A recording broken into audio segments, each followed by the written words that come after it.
जय श्री कृष्ण दोस्तों, आपका स्वागत है हमारे चैनल के की स्टोरी में। आज हम आपके लिए लाए हैं जासूसों की टोली की कहानी।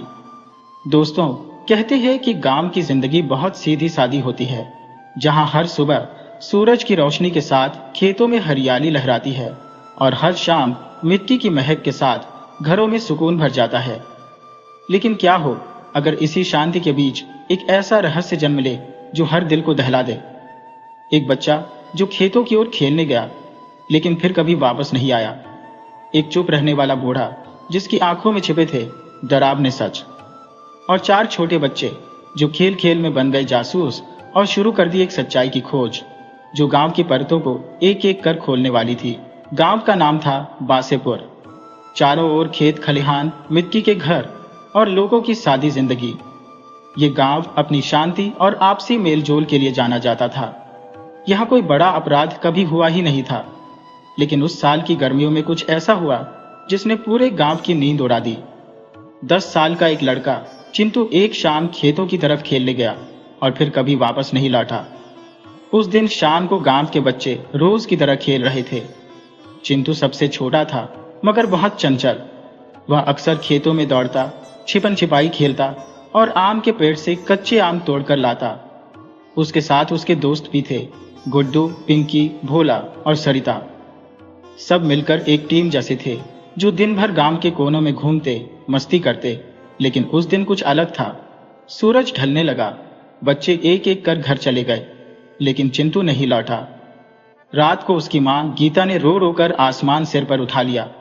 गांव के लोग इकट्ठा हुए। प्रधान जी ने गांव के 2 जवान लड़कों बलराम और राजू को खोजबीन के लिए खेतों की ओर भेजा। टॉर्च की रोशनी में खेतों की झाड़ियों को टटोला गया, लेकिन कोई सुराग नहीं मिला।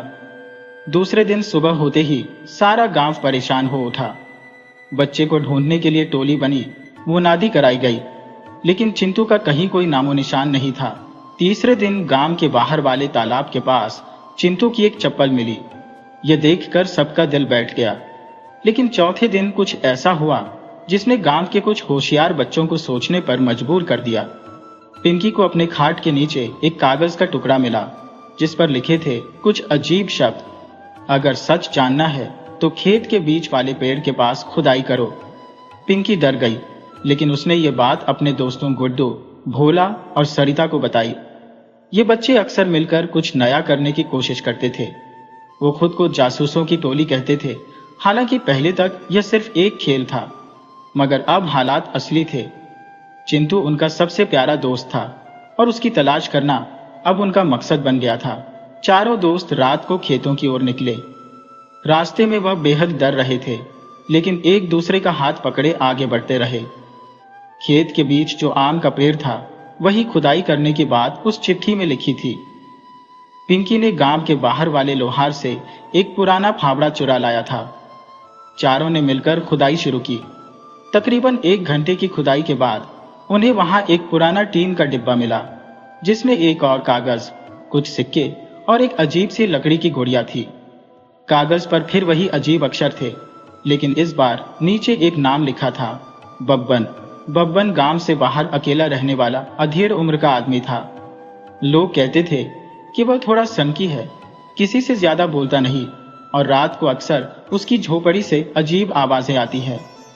जासूसों की टोली ने तय किया कि अगली रात वो बब्बन की झोपड़ी की निगरानी करेंगे। रात को चुपचाप जाकर वे उसकी झोपड़ी के पास छिप गए। अंदर से सचमुच अजीब आवाजें आ रही थी, जैसे कोई कुछ बड़बड़ा रहा हो। कभी कभी वह जोर से हंसता, कभी किसी से बात करने जैसा लगता, लेकिन वहां कोई दूसरा नहीं था। अचानक झोपड़ी के पीछे की झाड़ी हिली और टोली डर के मारे झुक गई। किसी ने झाड़ी से झांक कर देखा। एक परछाई थी जो खेत की तरफ जा रही थी। बच्चों ने उसका पीछा किया। वो आदमी एक सूखे कुएं के पास जाकर रुका। उसने चारों ओर देखा, फिर कुएं में कुछ फेंका और वापस चला गया। बच्चों ने रात को ही उस सूखे कुएं में झांका। अंदर कुछ दिखाई तो नहीं दिया, पर एक बदबू सी उठ रही थी। गुड्डू ने कहा, कल दिन में यहां दोबारा आना होगा, रोशनी लेकर।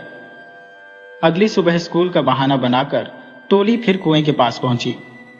एक लंबी रस्सी और टॉर्च लेकर वह अंदर उतरने की योजना बनाने लगे, लेकिन तभी वहां गांव के कुछ आदमी पहुंच गए।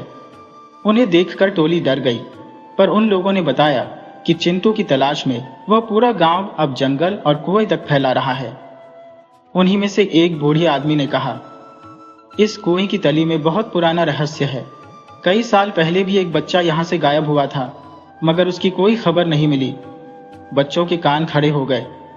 क्या बब्बन इस रहस्य से जुड़ा है? क्या चिंटू अब भी जिंदा है?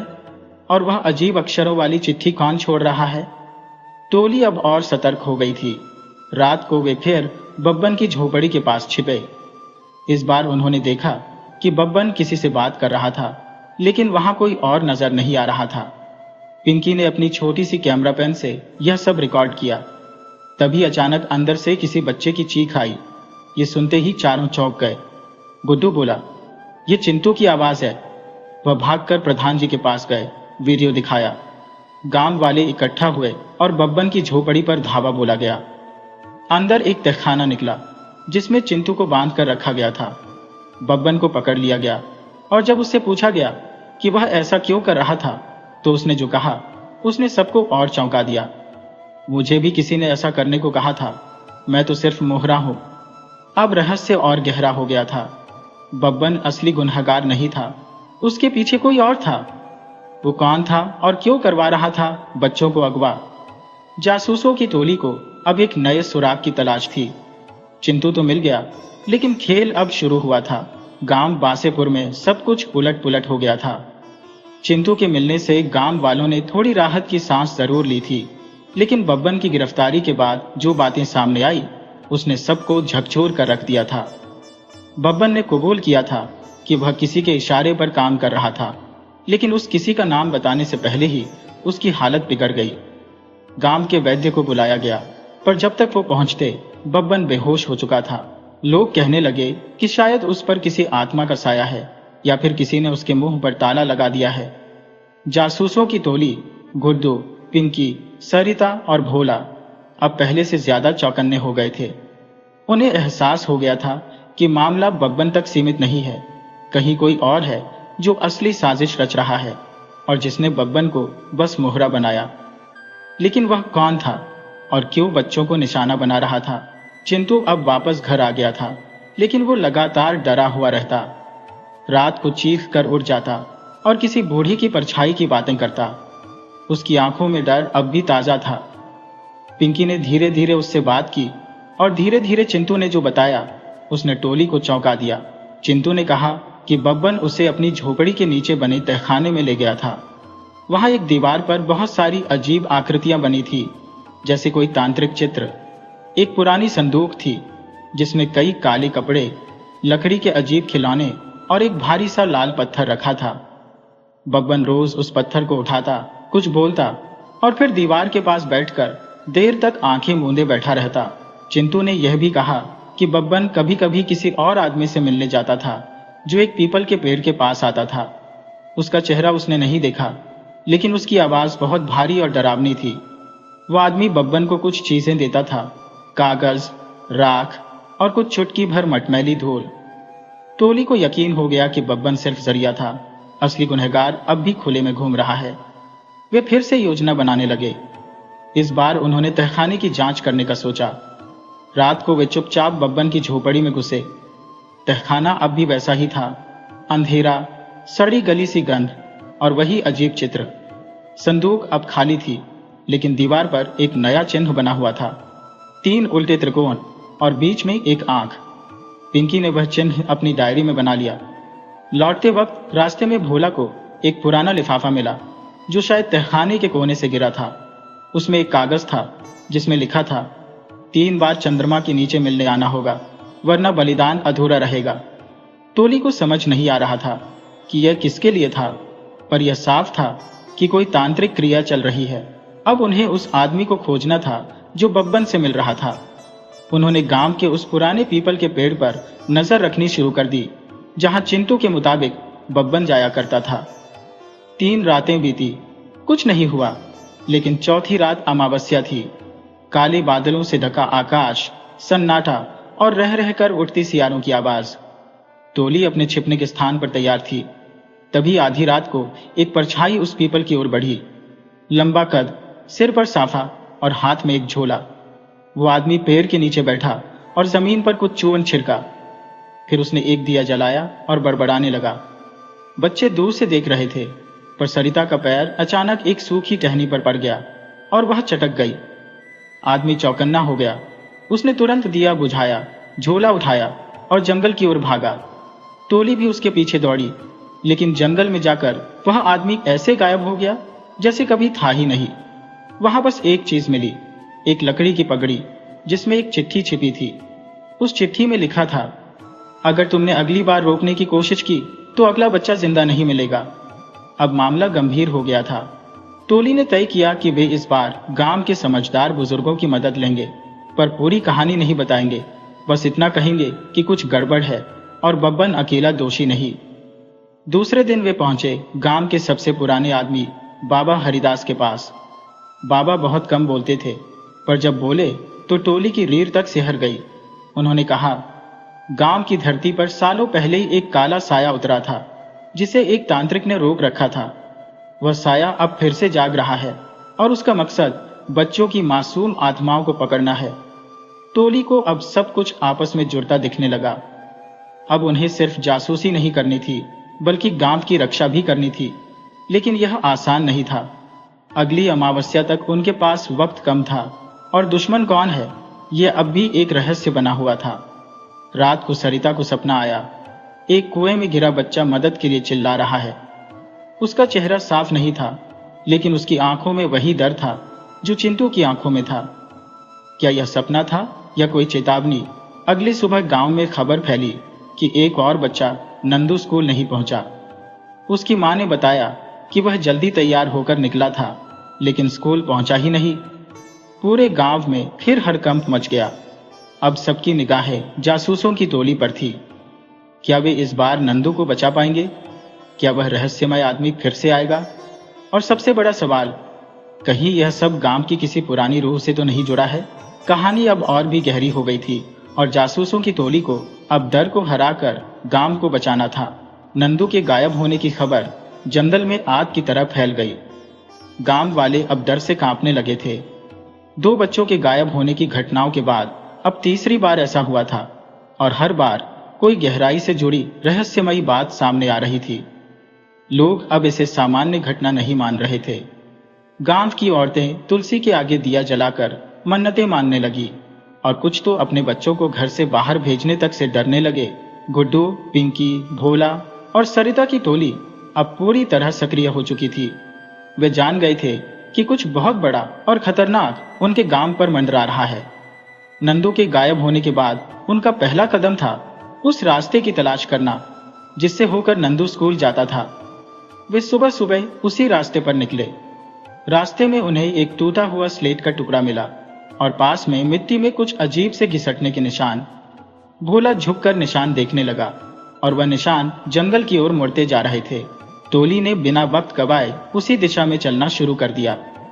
थोड़ी दूर चलने के बाद उन्हें एक पुराना सूखा कुआं दिखा, जिसे गांव वाले वर्षों पहले छोड़ चुके थे। कहते थे उसमें एक बार एक औरत गिर गई थी और तब से उसकी आत्मा कुएं में रहती है। बच्चे वहां जाने से डरते थे, लेकिन जासूसों की टोली अब डर से ऊपर उठ चुकी थी। कुएं के पास पहुंचकर सरिता को कुछ अजीब सा एहसास हुआ। हवा में एक ठंडापन था और कुएं के पास बैठते ही जैसे किसी ने कान में फुसफुसा कर कुछ कहा हो। पिंकी ने गुड्डू से कहा कि वो नीचे झांके। गुड्डू ने टॉर्च निकाली और नीचे रोशनी डाली, लेकिन नीचे सिर्फ अंधकार था। तभी सरिता को लगा जैसे कोई हल्की सी आवाज आई, बचाओ। सभी चौकन्ने हो गए। गुड्डू ने कहा कि किसी को अंदर जाना होगा, लेकिन रस्सी के बिना यह असंभव था। वे गांव लौटे और एक लंबी मजबूत रस्सी लेकर फिर लौटे। गुड्डू ने खुद नीचे जाने का फैसला किया। रस्सी से बांधकर जैसे ही उसे धीरे धीरे नीचे उतारा गया, अंधकार और गहराई का डर भी बढ़ता गया। नीचे पहुंचकर गुड्डू ने देखा कि दीवारों पर काई जमी थी और कुएं का तल बिल्कुल गीला और फिसलन भरा था। अचानक टॉर्च की रोशनी में उसे एक कोना दिखाई दिया जहां कुछ हलचल थी।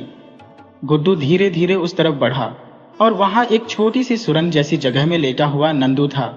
डरा, सहमा, गीले कपड़ों में कांपता हुआ।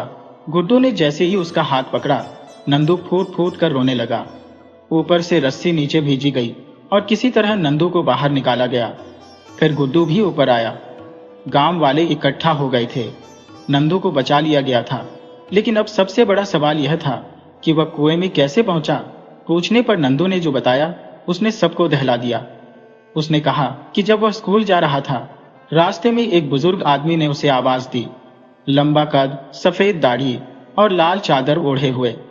उसने कहा कि उसके पास मिठाई है और वह कुछ दिखाना चाहता है। नंदू थोड़ा डरा, लेकिन मिठाई का नाम सुनकर रुक गया।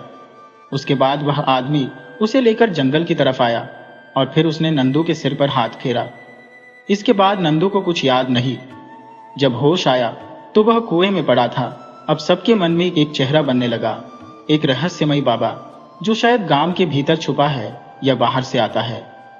टोली को लगा जैसे यह वही आदमी है जो बब्बन को आदेश देता था और पीपल के पास पूजा करता था। उसी रात सरिता को फिर सपना आया। इस बार वह कुएं के पास खड़ी थी और एक और बच्चा उसे दूर बुला रहा था। उसकी आवाज में दर्द था, लेकिन चेहरा फिर भी साफ नहीं दिखा। सरिता ने देखा कि बच्चे के पीछे एक छाया खड़ी है, लंबा सा आकार, जिसकी आंखें जल रही थी। अगली सुबह टोली उस सपने को नजरअंदाज नहीं कर सकी। उन्होंने गांव के पुराने नक्शे को देखा और जाना कि उस कुएं से एक सुरंग गांव के एक पुराने शिव मंदिर की ओर जाती है, जो अब बंद है और वीरान पड़ा है। टोली ने तय किया कि अब अगली जांच उसी मंदिर में करनी होगी। वे शाम को, जब गांव वाले पूजा पाठ में लगे थे, चुपके से मंदिर की ओर निकल पड़े। मंदिर तक पहुंचते ही उन्हें वहां धूल और जाले ही दिखे, लेकिन मंदिर के अंदर जाते ही उन्हें जमीन पर कुछ निशान दिखे, किसी भारी वस्तु के घसीटे जाने के। जमीन पर एक चक्राकार छेद भी था जो ढंका हुआ था। उन्होंने मिलकर उस पत्थर को हटाया तो वहां एक सीढ़ियों वाला रास्ता नीचे जाता दिखा। नीचे उतरते ही उन्हें एक बड़ा सा तहखाना मिला। वहां दीवारों पर वही चित्र बने थे जो बब्बन के घर के तहखाने में थे, लेकिन इस बार वहां एक और चीज थी, एक बड़ी लकड़ी की आकृति जिसमें 3 आंखें बनी थी। उसके सामने रखे तख्त पर कुछ मिट्टी, राख और बच्चों के कपड़े रखे थे। टोली कांप उठी। तभी एक आहट हुई, किसी के आने की आवाज। सभी एक कोने में छिप गए। एक लंबा आदमी अंदर आया। चेहरा अब भी छुपा हुआ था, लेकिन उसने जो कहा उसे टोली की सांसें थम गई। अब की बार बलिदान पूरा होगा। तीसरी अमावस्या को रोकने वाला कोई नहीं बचेगा। अब टोली को समझ आ गया था कि कुछ बड़ा होने वाला है और वह दिन दूर नहीं है। उन्हें गांव को बचाना ही होगा, लेकिन सवाल यह था कि कैसे। जैसे जैसे तीसरी अमावस्या पास आ रही थी, खतरे का साया गहरा होता जा रहा था। गांव की जमीनें अब और रहस्य समेटे थी और जासूसों की टोली को जल्द ही अगला कदम उठाना था। तीसरी अमावस्या बस कुछ ही दिनों दूर थी। गांव में अब एक अनकहा सन्नाटा पसर चुका था। लोग बेवजह घर से बाहर नहीं निकलते थे और बच्चे तो जैसे घरों में कैद हो चुके थे। स्कूल बंद हो चुका था। मंदिर के घंटों की आवाजें अब थम सी गई थी। सबको किसी अनहोनी का डर सताने लगा था, लेकिन कोई खुलकर कुछ कहने को तैयार नहीं था। जासूसों की टोली हर दिन कुछ नया खोजने में लगी थी। वे मंदिर के तहखाने से निकलकर गांव की पुरानी किंवदंतियों को समझने की कोशिश कर रहे थे। भोला की दादी ने एक बार बताया था कि कई साल पहले भी ऐसा ही कुछ हुआ था। 3 बच्चों के गायब होने की खबर आई थी और फिर अचानक सब शांत हो गया था। लेकिन उस अमावस्या की रात को गांव का सबसे पुराना बरगद खुद जल गया था। गुड्डू, पिंकी, भोला और सरिता ने तय कर लिया था कि अब किसी भी हालत में तीसरी अमावस्या को किसी बच्चे को गायब नहीं होने देंगे। गुड्डू ने गांव के बाहर की चट्टानों पर नजर रखनी शुरू की। पिंकी हर दिन कुएं और मंदिर के बीच के रास्ते की जांच करती और भोला गांव के लोगों से बात कर पुराने रहस्यों की परतें खोलने में लगा था। एक दिन सरिता को मंदिर के पीछे की एक झाड़ी में कुछ अजीब सा चमकता हुआ दिखाई दिया। जब वह वहां पहुंची तो उसे एक छोटी सी पोटली मिली, जिसमें राख, काले धागे और एक तांबे की प्लेट पर कुछ अजीब संकेत खोदे हुए थे। वो पोटली काफी पुरानी थी, लेकिन उसमें एक ताजा कागज रखा था जिस पर लिखा था, तीसरी अमावस्या को सबको समर्पित कर दो, वरना सब खत्म। सरिता घबरा गई। टोली ने तय किया कि अब उन्हें किसी बड़े की मदद लेनी चाहिए। वे सीधे गए गांव के बुजुर्ग हरदीन बाबा के पास, जो अब ज्यादातर समय चुपचाप तुलसी के चौरे के पास बैठते थे। जब उन्होंने सारी बातें सुनी तो बहुत देर तक चुप रहे, फिर बोले, बच्चों, यह खेल नया नहीं है। हर 30 साल में गांव पर यह संकट आता है। एक बाबा आता है, लोगों को मोह में फंसाता है और फिर 3 बलिदानों के बाद वह अपने बल को फिर से जागृत करता है। लेकिन इस बार तुम लोग बीच में आ गए हो, अब यह बाबा और खतरनाक हो जाएगा। हरदीन बाबा ने बताया कि यह बाबा कोई इंसान नहीं है, बल्कि एक आत्मा है जो शरीर बदल कर आता है। कभी गांव का पुजारी बन जाता है, कभी साधु और कभी भिखारी, और तीसरी अमावस्या को वह हमेशा एक बड़ा अनुष्ठान करता है जिससे वह शक्ति पाता है। पिछली बार एक औरत ने उसकी साधना को तोड़ा था, इसलिए वह दोबारा जागा नहीं, लेकिन इस बार वह पूरी तैयारी के साथ आया है। गुड्डू ने पूछा कि क्या इसे रोका जा सकता है? हरदीन बाबा ने कहा, हाँ, लेकिन इसके लिए उस रात अनुष्ठान स्थल पर जाना होगा और उससे पहले उस बाबा की असली पहचान जाननी होगी। उसे केवल उसके असली नाम से हराया जा सकता है और वह नाम आज तक कोई नहीं जान पाया।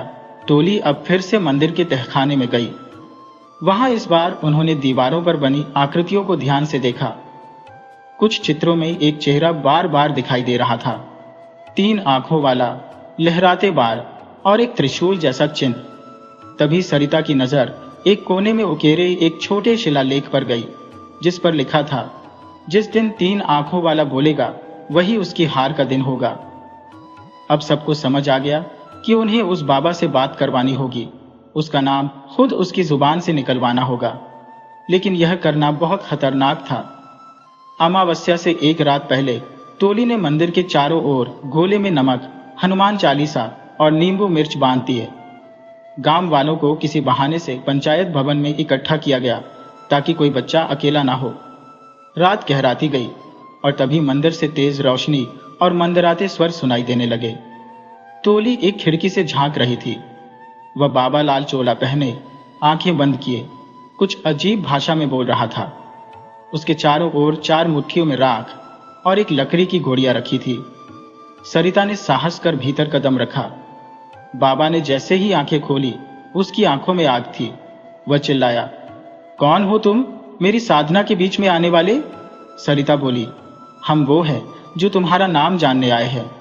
बाबा हंसा, मेरा नाम लेने से क्या होगा? गुड्डू बोला, क्योंकि नाम ही तुम्हारी हार है। बाबा अचानक गुस्से में उठा और उसकी छाया 3 गुना बड़ी हो गई।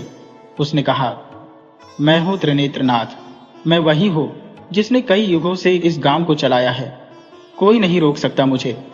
तभी भोला ने वह तांबे की प्लेट उसके सामने फेंकी, जिस पर वही नाम खुदा था, त्रिनेत्रनाथ। बाबा की आंखें फटी की फटी रह गई।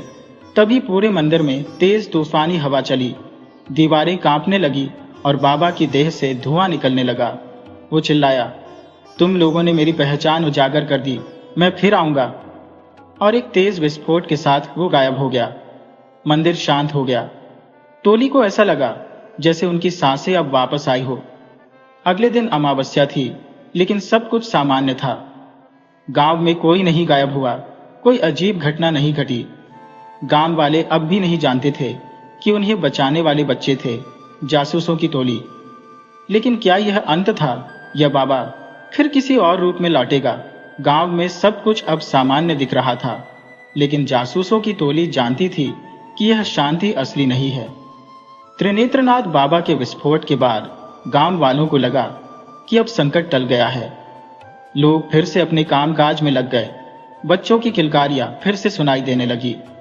लेकिन गुड्डू, पिंकी, भोला और सरिता के दिल में अब भी बेचैनी थी। कुछ अधूरा था, जैसे कोई परछाई अब भी पीछा कर रही हो। रातों को सरिता को सपने आने लगे। एक चिता जो जलती नहीं, एक घंटा जो बजता है पर सुनाई नहीं देता, और वह चेहरा, त्रिनेत्रनाथ का चेहरा, जो धुएं में बदलकर वापस आ रहा है। गुड्डू ने तय किया कि अब उन्हें इस अध्याय को हमेशा के लिए बंद करना होगा। केवल उसे हराना काफी नहीं था, उसे मिटाना होगा। हरदीन बाबा अब भी चुप थे। उन्होंने टोली को एक आखिरी बात बताई, त्रिनेत्रनाथ को हराकर तुम लोगों ने उसकी शक्ति को कमजोर किया है, लेकिन वह अब शरीर में नहीं, हवा में है। वो गांव के किसी न किसी में घुसकर वापस लौटेगा।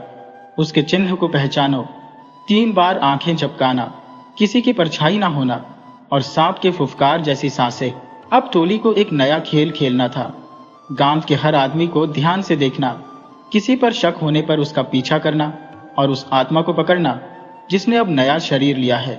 एक रात पिंकी गांव के बाहर बने बड़ के पेड़ के पास से गुजर रही थी, जब उसने देखा कि वहां पर गांव का पुजारी रामदीन अकेले बैठा कुछ बड़बड़ा रहा है। उसके सामने एक लकड़ी का कटोरा और उसमें कुछ राख थी। वो धीरे धीरे आंखें बंद करके कुछ मंत्र बोल रहा था और अचानक उसने 3 बार अपनी आंखें झपकाई। पिंकी के रोंगटे खड़े हो गए। वो धीरे से वहां से हटी और सीधा टोली को बुला लाई। गुड्डू ने सबको तैयार किया। इस बार उनका सामना इंसानी शरीर में छिपे त्रिनेत्रनाथ से होना था। सरिता ने योजना बनाई कि गांव के पुराने कुएं के पास वह रामदीन को ले जाकर उसे तांबे के घेरे में बांधेंगे और वहां उसकी असलियत सामने लानी होगी। भोला ने मंदिर से पुराने पीतल के दीपक और राख इकट्ठी की, जिनका उपयोग आत्मा को बांधने के लिए होता था। अगली रात टोली ने गांव के बच्चों को एक खेल के बहाने पंचायत भवन में बुलाया ताकि कोई बाहर ना रहे। रामदीन को गुड्डू ने मंदिर के नाम पर बुलाया और धीरे धीरे उसे उस कुएं के पास ले आया। चारों ने उसे एक गोल घेरे में बैठा दिया।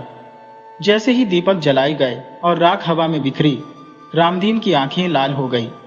उसकी आवाज बदलने लगी। वो चिल्लाने लगा, बेवकूफ बच्चों, क्या तुम समझते हो कि मुझे फिर कैद कर सकते हो? मैं तो अब हवा हूं, पानी हूं, मैं तुम सब में समा जाऊंगा। फिर अचानक उसका शरीर कांपने लगा और उसके चारों ओर राख गोल घूमने लगी। सरिता ने वही तांबे की प्लेट उसकी ओर फेंकी और गुड्डू ने मंत्र पढ़ना शुरू किया, वही मंत्र जो दीवार पर खुदा था।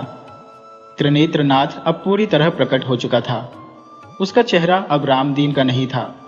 3 आंखों वाला चेहरा, जलता हुआ और आवाज गूंजती हुई जैसे 100 लोगों के बोलने से भी भारी। गांव में अचानक बिजली चली गई, तेज आंधी चली और मंदिर की घंटियां अपने आप बजने लगी। लेकिन टोली डरी नहीं। उन्होंने त्रिशूल का निशान बनाकर उसे घेरे में बांधा। सरिता ने तांबे की प्लेट को रामदीन के सीने पर रखा और मंत्र का आखिरी भाग पढ़ा, त्रिनेत्रनाथ, तेरे नाम से तुझे नाश मिलता है।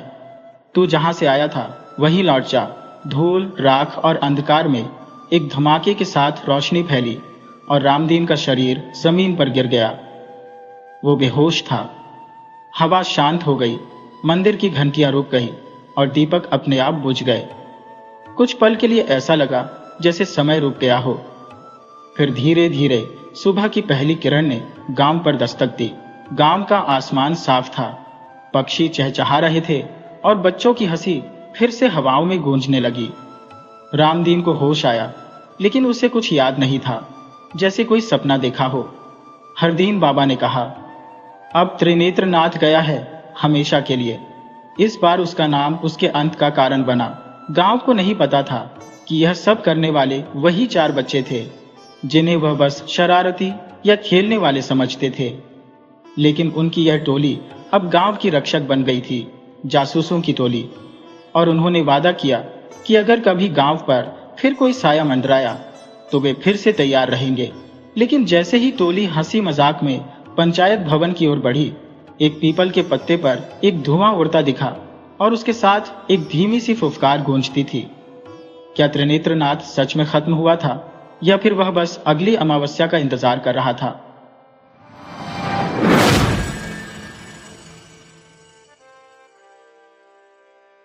एक समय की बात है, किसी गांव में एक भिखारी रहता था।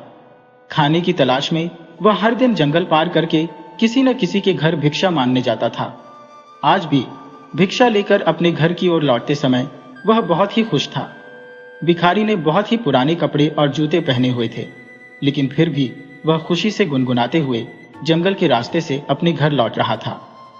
किस्मत की बात थी कि इस समय जंगल में एक राजा भी था जो अपने हालात से दुखी था और महल से भागकर वहां आराम कर रहा था। तभी राजा की नजर भिखारी पर पड़ी। भिखारी को इतना खुश देखकर राजा सोचने लगा कि इस इंसान के पास कुछ भी नहीं है। इतने पुराने कपड़े और पैरों में फटे जूते होने के बावजूद भी यह कितना खुश है। और एक मैं हूं जो दिन रात अपनी प्रजा और परिवार वालों की सेवा करता हूँ, लेकिन इसके बाद भी वे लोग खुश नहीं होते। उन सभी को सिर्फ मेरी राजगद्दी चाहिए और इसके लिए वे मुझे मरवाने का षड्यंत्र भी रच रहे हैं। असल बात यह थी कि राजा ने एक दिन अपने महल में कुछ पहरेदारों को बात करते हुए सुन लिया था। वे आपस में कह रहे थे कि जैसे ही यह राजा मर जाएगा, उनकी आंखों का कांटा साफ हो जाएगा। राजा की पत्नी भी बहुत पहले ही उसे छोड़कर जा चुकी थी और राजा को कोई पुत्र भी नहीं था, जिससे उसका कोई उत्तराधिकारी भी नहीं था। जिस दिन से राजा ने अपने खिलाफ इस षड्यंत्र के बारे में सुना, तब से वह बहुत ही सावधान रहने लगा था। एक दिन राजा के खाने में उसके भाई ने जहर मिला दिया था, जिसके बारे में राजा को भनक भी नहीं थी। जब राजा खाना खाने बैठा, तभी अचानक एक बिल्ली आकर वह खाना खा गई और कुछ ही देर बाद वह बिल्ली मर गई। इस घटना के बाद से राजा अपने खिलाफ हो रहे षड्यंत्र के प्रति बेहद सतर्क हो गया था। इन्हीं सभी बातों से परेशान होकर एक दिन राजा ने महल छोड़ दिया और बिना किसी को बताए जंगल में आ गया। वह जंगल उसकी नगरी से बहुत दूर था, इस वजह से उसे वहां कोई पहचान भी नहीं सकता था। भिखारी को देखकर राजा ने सोचा कि हम दोनों ही इंसान हैं, बस फर्क यह है कि वह खुश इंसान है और मैं दुखी राजा। जल्दी जल्दी में महल से भागते समय राजा अपनी राजसी पोशाक में था। जब भिखारी ने राजा को देखा तो थोड़ा पीछे हट गया और सोचने लगा कि मैंने तो फटे पुराने कपड़े और जूते पहने हैं, भीख न मिले तो मैं भूखा रह जाऊंगा। लेकिन इसके तो ठाट बाट ही अलग है। यह कितना खुशकिस्मत है कि इसके पास हीरे जवाहरात, सुंदर कपड़े और जूते हैं, फिर भी यह आदमी खुश नहीं दिख रहा। भिखारी ने सोचा कि चलो इस आदमी से इसके खुश न होने की वजह पूछता हूं। भिखारी राजा के पास पहुंचा और उसे राम राम बोला। राजा ने भिखारी को राम राम का जवाब दिया। भिखारी ने कहा, आप तो बहुत ही अमीर लगते हैं, शायद आप किसी कहानी के राजा हैं। राजा ने कहा, हाँ तुम सही बोलते हो, मैं सूरतगढ़ का राजा हूं और अपना राज अपने भाई को देकर यहां आ गया हूं। मेरे घर वाले दौलत के चक्कर में मुझे मारवाने का षड्यंत्र कर रहे थे। इससे बचने के लिए मैं यहां पर मन की शांति के लिए आया हूं। काफी दिनों से मैं ऐसी ही हालत में हूं। रास्ते में जो भी फल फूल मिलता है वही खाकर गुजारा कर रहा हूं। आज मुझे बहुत तेज भूख लगी है, इसीलिए मैं इधर उधर खाने की तलाश में घूम रहा हूं। तुम्हारे पास अगर कुछ खाने के लिए है तो कृपया करके मुझे थोड़ा खाना दे दो। भिखारी ने मुस्कुराते हुए राजा की तरफ देखा और कहा, अगर तुम मुझे यह अपनी सोने की अंगूठी दोगे तो मैं तुम्हें खाना दिला सकता हूं। राजा यह सुनकर खुश हो गया। उसने अपनी अंगूठी भिखारी को दे दी और बदले में भिखारी ने उसे रोटी लेकर दी। भिखारी ने राजा से कहा, तुम और मैं दोनों अकेले हैं, चलो हम दोनों साथ में ही चलते हैं। दोनों साथ में चलते हुए एक घने जंगल में पहुंचे और वहां आराम करने लगे। भिखारी ने कहा, आप कितने भाग्यवान हैं, आपके पास इतनी धन दौलत है, लेकिन मेरे पास कुछ भी नहीं है और मैं फटे पुराने कपड़े और जूते पहनकर घूम रहा हूं। आपकी अंगूठी से मेरी बहुत सी समस्याएं दूर हो जाएंगी। फिर राजा ने कहा, मैं भी तुम्हारी ही तरह कुछ सोच रहा था। तुम्हें फटे जूते की परवाह किए बिना खुशी से अपने रास्ते जाते देख मैंने सोचा कि तुम्हारी जैसा खुश नसीब कोई नहीं होगा। मेरे पास सब कुछ होते हुए भी मैं खुश नहीं हूं। फिर बातों ही बातों में भिखारी ने राजा से उसके राज्य की सारी जानकारी पूछ ली और फैसला किया कि रात के समय राजा जब सो जाएगा तो वह उसके कपड़े और गहने लेकर वहां से भाग जाएगा। रात हो चुकी थी। जब तक राजा सोया नहीं, तब तक भिखारी उससे मीठी मीठी बातें करता रहा। रात को उसने राजा के खाने में बेहोशी की दवा मिलाकर उसे दे दी। इसके बाद राजा गहरी नींद में सो गया। फिर भिखारी ने राजा के कपड़े और उसके सारे गहने पहने और वहां से भाग गया। राजा सोता ही रह गया। लेकिन जो भिखारी अब राजा के कपड़े पहने हुए जा रहा था, उसे रास्ते में कुछ चोरों ने देख लिया। उन्होंने समझा कि यह कोई राजा है और उसे पकड़ लिया। उन्होंने उससे पूछा, तुम कहां के राजा हो? अगर नहीं बताओगे तो तुम्हें मारकर फेंक दिया जाएगा। भिखारी ने चोरों से कहा, मैं राजा नहीं हूं। मैंने अपनी लालच की वजह से एक राजा के सारे कपड़े और गहने चोरी कर लिए थे। वह राजा अपने जीवन से दुखी होकर जंगल में खाने के लिए भटक रहा था।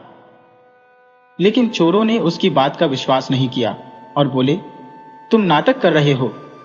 उन्होंने भिखारी को फिर से मारना शुरू कर दिया और पूछा, सच सच बताओ कि तुम कहां के राजा हो? इस बार भिखारी ने चोरों की मार से बचने के लिए यह बात स्वीकार कर ली। हाँ, मैं राजा राय प्रताप हूँ, जो सूरतगढ़ का राजा है। मेरा भाई राय बहादुर मेरे राज्य का मंत्री है। लेकिन चोर अभी भी उसकी बात का भरोसा नहीं कर रहे थे। दूसरी तरफ जब राजा की नींद खुली तो वह भिखारी को बुलाने लगा। उसने अपने आसपास देखा तो उसके पास सिर्फ एक पोटली थी जिसमें भिखारी का कुछ सामान पड़ा हुआ था। इधर चोर सूरतगढ़ के महल में पहुंच गए और वहां के मंत्री राय बहादुर से कहते हैं, हमारे पास तुम्हारा भाई है, अगर उसे जिंदा बचाना चाहते हो तो हमें 3000 सोने के सिक्के देने होंगे। यह सुनकर राय बहादुर ने कहा, इसके लिए तुम्हें मेरे भाई के मुंह पर कपड़ा बांधकर राजमहल में लाना होगा, तभी हम तुम्हें 3000 सोने के सिक्के देंगे। चोर उसे भिखारी के मुंह पर कपड़ा बांधकर उसे राजमहल में ले आते हैं और उसे राय बहादुर के हवाले कर देते हैं। राजा के कपड़ों में भिखारी को देखकर राय बहादुर को यकीन होता है कि यह उसका भाई है। फिर उसने सोचा कि अब वह इसे मारकर खुद राजा बन जाएगा। लेकिन जब भिखारी के मुंह से कपड़ा हटाया गया तो उसे बहुत ही गुस्सा आया। उसने चोरों से कहा, मुझे पता है कि तुम लोग दौलत के चक्कर में मुझे झूठ बोल रहे हो। ये आदमी मेरा भाई नहीं है। हम तुम्हें 2 महीने का समय देते हैं। मेरे भाई को पकड़ कर ले आओ, अगर नहीं लाए तो तुम सबको मरवा दिया जाएगा, और यहां से भागने की कोशिश की तो जिंदा दफना दूंगा। यह बात सुनकर सभी चोर बहुत ही डर गए और मौका मिलते ही वहां से भाग गए। रास्ते में उन्होंने भिखारी से कहा, तुम सही थे, अब हमें बताओ वह असली राजा कहां पर है, फिर तुम्हें भी फिरौती के धन में से हिस्सा दिया जाएगा। भिखारी ने बताया कि उसने राजा को इसी जंगल में छोड़ दिया था, लेकिन बहुत ढूंढने के बाद भी राजा उन्हें नहीं मिला। वही नींद से जागने के बाद राजा को भिखारी की सारी हरकत समझ में आ चुकी थी। उसे बहुत ही दुख हुआ। उसने सोचा कि अब उसे कहीं जाकर खाने का इंतजाम करना होगा, वरना वह भूख से मर ही जाएगा। उसके पास एक पोटली पड़ी थी जो शायद उस भिखारी की रह गई थी। उसने पोटली खोली तो उसमें एक साधु का चोला था। राजा ने साधु का चोला पहनकर साधु का भेष बना लिया। कई दिनों तक राजा भूखा और प्यासा ही चलता रहा।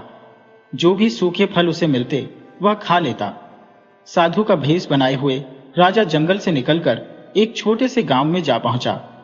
वहां एक नदी के किनारे पहुंचकर वह सो गया। 2 दिनों तक वह सोता ही रहा। वहीं आसपास के लोगों को लगा कि यह कोई साधु बाबा है जो अपनी समाधि में ध्यान कर रहा है। लोगों ने सो रहे राजा के पास चावल चढ़ा दिए तो कुछ लोगों ने धूप जला दी। जब तीसरे दिन राजा की नींद खुली तो उसने अपने पास बहुत सारे फलों का चढ़ावा देखा। यह सब देखकर वह बहुत ही खुश हो गया। राजा ने मन ही मन सोचा, सन्यासियों का जीवन कितना अच्छा है, बिना मेहनत किए भजन मिल जाता है। अब उसे यहां से जाने और खाने की आवश्यकता नहीं है। राजा ने वहीं पर एक कुटिया बना ली और उसमें रहने लगा। गांव के लोग उसकी पूजा करते और चढ़ावे में खाने के लिए फल और अन्य चीजें दे जाते थे। एक दिन गांव के सभी लोग मिलकर उसके पास आए और कहने लगे, बाबा, हमारे गांव में बहुत सालों से बारिश नहीं हो रही है, आप कोई उपाय करें। यह सुनकर राजा परेशान हो गया कि अब वह क्या करे। वह अपनी सच्चाई बता भी नहीं सकता था। उसने लोगों से कहा, इसके लिए उपवास करना होगा। अगले 2 महीने तक कोई भी मेरी कुटिया के अंदर नहीं आएगा। गांव वाले उसकी बात मान गए। लोग दूर से ही कुटिया के बाहर चढ़ावा चढ़ाकर चले जाते। राजा सोचने लगा कि उसका जीवन हर तरह से मुश्किलों से भरा है। उसे दूसरों का अच्छा जीवन देखकर जलन नहीं करनी चाहिए। साधु बनकर वह बैठे बैठे खा रहा है, लेकिन उसका जीवन एक कैदी की तरह हो गया है। उसे एक ही जगह पर बैठे रहना होता है। कहां मैं रोज बढ़िया बढ़िया भोजन खाता था और अब कहां सिर्फ फल खाकर जिंदा हूं। साधु के भेष में राजा को भगवान का भजन करने का ढोंग करना पड़ता था। उसने सोचा 2 महीने पूरे होते ही वह यहां से चला जाएगा। धीरे धीरे समय बीतता जा रहा था। एक दिन राजा परेशान होकर खुद ही भगवान से कहने लगा, हे भगवान, मुझे बचा लो, आप ही कोई चमत्कार कर दो। इसके बाद राजा ने भगवान से अपनी सारी गलतियों के लिए माफी भी मांगी। राजा ने भगवान के सामने अपने हाथ जोड़कर कहा, मुझे समझ में आ गया है कि अपनी मुसीबतों से कभी घबराकर भागना नहीं चाहिए, बल्कि उनका डटकर सामना करना चाहिए। हे भगवान, मेरी लाज रख लो और इस गांव में बारिश करवा दो। वहीं गांव के लोग रोजाना कुटिया के बाहर आते, भजन कीर्तन करते और दूर से चढ़ावा चढ़ाकर घर लौट जाते। इसी तरह से 2 महीने पूरे होने वाले थे।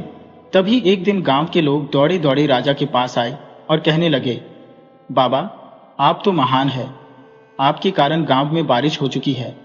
राजा ने कहा, अब मुझे इजाजत दो, मैं यहां से जाना चाहता हूं। लेकिन लोगों ने उन्हें रोक लिया। लोगों ने कहा कि वे एक आदमी भेजेंगे जो उनकी सेवा किया करेगा। राजा ने भी सोचा, चलो ठीक है, आगे जो होगा देखा जाएगा। कुछ समय बाद वह भिखारी और चोर राजा को ढूंढते ढूंढते इस गांव में पहुंचे। उन्होंने वहां के लोगों से उस चमत्कारी बाबा के बारे में सुना जो लोगों की समस्याओं को दूर करने के उपाय बता रहा था। जब वे लोग उस बाबा से मिले तो राजा और भिखारी एक दूसरे को पहचान चुके थे, लेकिन चोरों के सामने वे अनजान बने रहे। फिर बाबा के भेष में राजा ने उनसे पूछा, तुम लोग कहां से आए हो? राजा ने कुछ देर तक उन चोरों से बातचीत की और फिर उन्हें जाने के लिए कह दिया। इसके बाद मौका देखकर वह भिखारी राजा से एकांत में मिलने आया और उसने सारी सच्चाई बताई। मैंने लालच में आकर आपके सारे कपड़े और जेवर पहन लिए थे, लेकिन उन्हें पहनते ही ये चोर मेरे पीछे पड़ गए। चोरों ने मुझे पकड़ लिया और पूछताछ करने लगे कि तुम कौन हो, कहां से हो? तो मैंने खुद को आपके बारे में बताते हुए आपके राज्य की सारी जानकारी दे दी। उसके बाद ये चोर मुझे राजमहल में ले गए, जहां पर 3000 सोने के सिक्कों में वे मुझे आपके भाई को देने वाले थे। आपके भाई ने बताया कि वह आपको मारना चाहता है और खुद राजा बनना चाहता है। लेकिन जब उसने मेरा चेहरा देखा तो उसने मुझे पहचान लिया और चोरों को 2 महीने के अंदर आपको ढूंढ निकालने के लिए कहा। तभी से हम आपको ढूंढ रहे हैं। भिखारी ने राजा से कहा, तुम साधु बनकर इन चोरों को जो कहोगे यह मान जाएंगे। इसके बाद राजा, जो कि साधु के भेष में था, चोरों के सामने आया और भिखारी से सुनी हुई सारी समस्याओं को चोरों को बताने लगा। यह सुनकर सारे चोर हैरानी में पड़ गए। उन्होंने राजा से कहा, बाबा, हमें इस परेशानी से बाहर निकाल दो, हम आपके सच्चे भक्त बन जाएंगे। राजा ने भिखारी की मदद से चोरों को उनके गलत रास्ते छोड़कर सही मार्ग पर चलने की शिक्षा दी। चोरों ने राजा की बात मानी और सच्चे भक्त बनकर समाज सेवा करने लगे। राजा ने इस घटना से सीखा कि हर हाल में धैर्य रखना चाहिए और समस्याओं का सामना करना चाहिए। अंत में राजा ने भिखारी को भी माफ कर दिया और उसे अपने साथ महल ले आया, जहां भिखारी को एक सम्मानजनक जीवन मिल गया। साधु बने हुए राजा ने कहा, तुम लोग मुझे राजा के महल में ले चलो, मैं वहां जाकर खुद ही सब कुछ देखना चाहता हूं। महल में कहना कि तुम्हारे साथ एक बहुत बड़े साधु महात्मा है जो हर व्यक्ति का भूत, वर्तमान और भविष्य जानते हैं। चोर और भिखारी साधु बने हुए राजा को अपने साथ लेकर सूरतगढ़ के महल में पहुंच गए।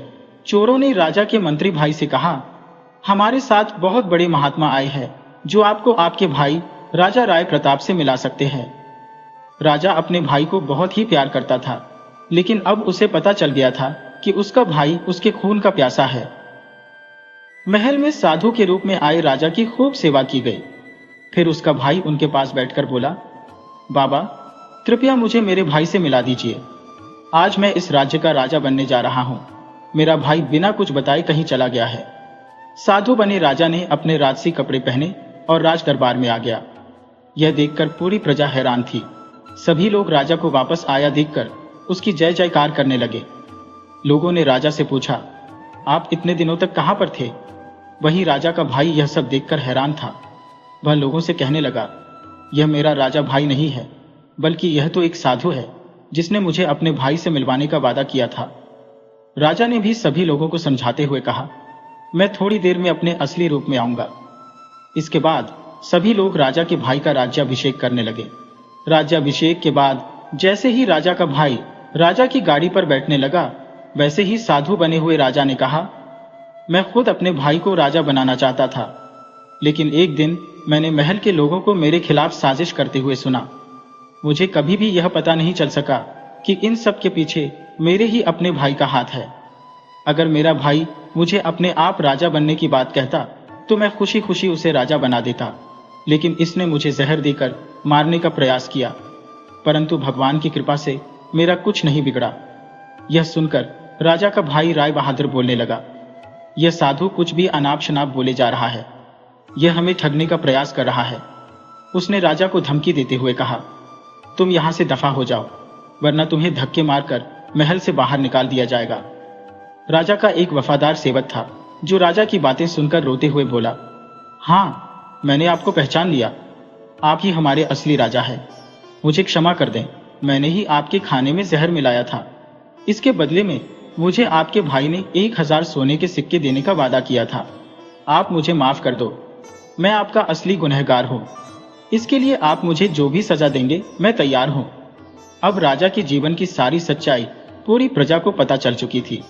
सभी लोग राजा के भाई को घृणा की दृष्टि से देख रहे थे। राजा ने अपने महल के मंत्रियों को आदेश दिया कि वह महल से अपने भाई को बेदखल कर रहा है।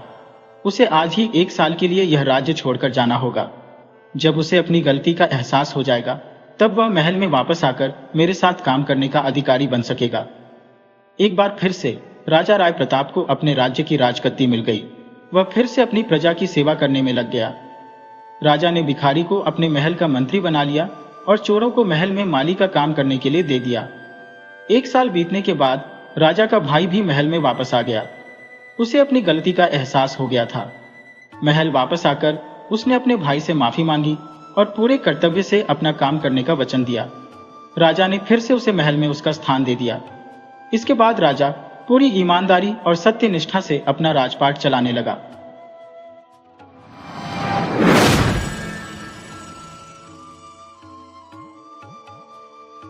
रतनगढ़ नाम के एक राज्य पर राजा रतनसेन का शासन हुआ करता था। रतनसेन का एक बेटा था जिसका नाम था राजकुमार अनिकेत। राजकुमार राजा और रानी की इकलौती संतान था। महाराज रतनसेन ने अपने पुत्र की अच्छी शिक्षा के लिए उसे गुरुकुल में भेजा था। जब राजकुमार अपनी शिक्षा पूरी करने के बाद राजमहल में लौटा तो वह बहुत ही समझदार और न्यायप्रिय नौजवान बन चुका था। इसके अतिरिक्त राजकुमार ने तलवारबाजी, तीरंदाजी, घुड़सवारी, इन सभी युद्ध कलाओं में भी महारत हासिल कर ली थी। महाराज को पूरी उम्मीद थी कि उनके बाद जब राजकुमार राजगद्दी संभालेगा तो एक प्रजापालक राजा बनकर प्रजा की सेवा करेगा। एक दिन महाराज ने राजकुमार को अपने पास बुलाया और कहने लगे, युवराज, हमारी बात तुमने ही इस राज्य का सिंहासन संभालना है। इस राज्य के होने वाले राजा तुम ही हो। लेकिन मेरी एक इच्छा है कि तुम राजगद्दी संभालने से पहले इस दुनिया को घूम फिर लो, इस संसार का भ्रमण कर लो, क्योंकि मेरा मानना यह है कि इस यात्रा से तुम बहुत सी बातें सीख पाओगे। तुम्हें इस तरह के अनुभव प्राप्त होंगे जो राजमहल में रहकर नहीं हो सकते, और वे सभी अनुभव राजा बनने के बाद तुम्हारे बहुत ही काम आएंगे। इस भ्रमण के बाद तुम्हें पता चलेगा कि हमारी जनता के सुख दुख क्या है। तो बस तुम अपने सफर की तैयारी कर लो। लेकिन यह बात याद रखना कि इस सफर के दौरान तुम एक राजकुमार नहीं बल्कि एक साधारण मनुष्य बनकर जाओगे। किसी को भी इस बारे में पता न लगे कि तुम एक राजकुमार हो, इसलिए तुम एक साधारण व्यक्ति का वेश बनाकर दुनिया की यात्रा करने के लिए निकलोगे। इसके अलावा महल से निकलते हुए तुम्हारे पास कुछ भी धन नहीं होगा, ना ही सवारी करने के लिए कोई घोड़ा होगा। यात्रा के दौरान धन कमाने के लिए तुम्हें मेहनत मजदूरी करनी पड़ेगी। इसी से तुम जान सकोगे कि हमारे राज्य के गरीब लोग किस तरह से अपना जीवन यापन करते हैं, उन्हें किस तरह की मुश्किलें जीवन में झेलनी पड़ती हैं। इसके बाद जब तुम लौटकर वापस महल में आओगे तो तुम्हारे पास अपना कमाया हुआ धन भी होना चाहिए। यह धन तुम अपनी मेहनत और ईमानदारी से कमाओगे। अगर तुम इन शर्तों को पूरा करते हुए सफल हुए तो मैं समझूंगा कि इस राज्य की बागडोर तुम बहुत ही अच्छे से संभाल सकोगे। राजकुमार ने महाराज को इस बात का वचन दिया कि वह इन सभी शर्तों को पूरा करेगा, और फिर राजकुमार ने दुनिया के सफर पर जाने के लिए तैयारी शुरू कर दी। राजकुमार के महल को छोड़कर जाने की खबर जब महारानी तक पहुंची तो वह बहुत ही परेशान हुई। अपनी मां की परेशानी को देखते हुए राजकुमार अपनी मां को समझाने लगा और कहने लगा, मुझे यह एक बहुत ही अच्छा अवसर मिला है। मैं दुनिया के सफर पर निकलूंगा तो मुझे बहुत कुछ सीखने को मिलेगा, और इस यात्रा का अनुभव करना मेरे लिए बहुत ही आवश्यक है। यह अनुभव मेरी आने वाली जिंदगी में मुझे बहुत ही काम आएगा। महारानी ने दिल पर पत्थर रखकर राजकुमार को जाने की आज्ञा दे दी। अगले दिन राजकुमार दुनिया के सफर पर निकल पड़ा। राजकुमार के शरीर पर ना तो कीमती कपड़े थे और ना ही उसके पास कोई घोड़ा था। वह एक साधारण आदमी के वेश में महल से निकल पड़ा। महाराज के आदेश के अनुसार राजकुमार के पास फूटी कौड़ी भी नहीं थी। चलते चलते दोपहर हो चुकी थी। राजकुमार ने अब तक काफी रास्ता तय कर लिया था। वह कई गांव और कस्बों को पार करता हुआ आगे ही बढ़ता जा रहा था। अब उसके सामने एक खुला मैदान था। मौसम बहुत ही सुहावना हो रहा था। आसमान पर हल्के हल्के बादल छाए हुए थे। राजकुमार को अब भूख लगने लगी थी। चलता चलता राजकुमार एक जंगल में जा पहुंचा। जंगल में फलों के बहुत से पेड़ थे। राजकुमार ने पेड़ों से फल तोड़े और उन्हें खाकर अपनी भूख शांत की। जंगल में कई ऐसी झाड़ियां थी जिन पर बेर लगे हुए थे।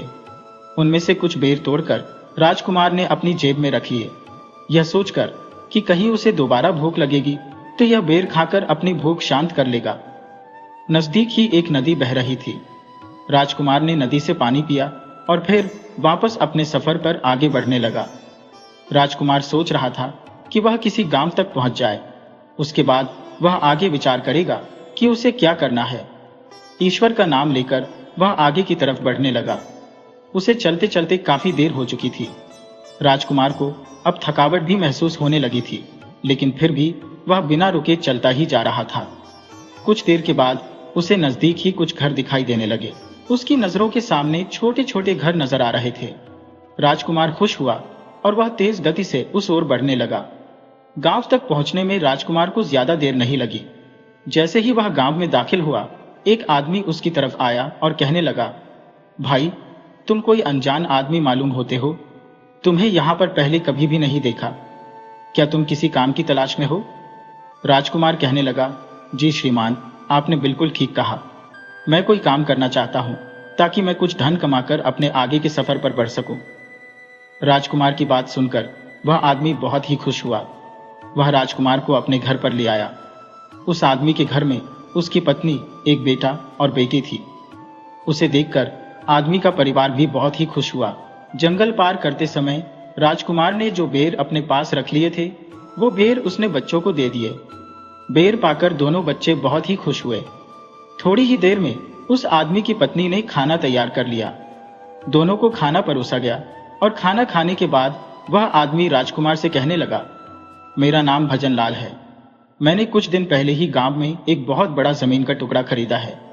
मैं उस जमीन पर खेती बाड़ी शुरू करना चाहता हूं, मगर जमीन का वह टुकड़ा बहुत ही ऊंचा नीचा है। मैं उसको समतल नहीं कर सकता।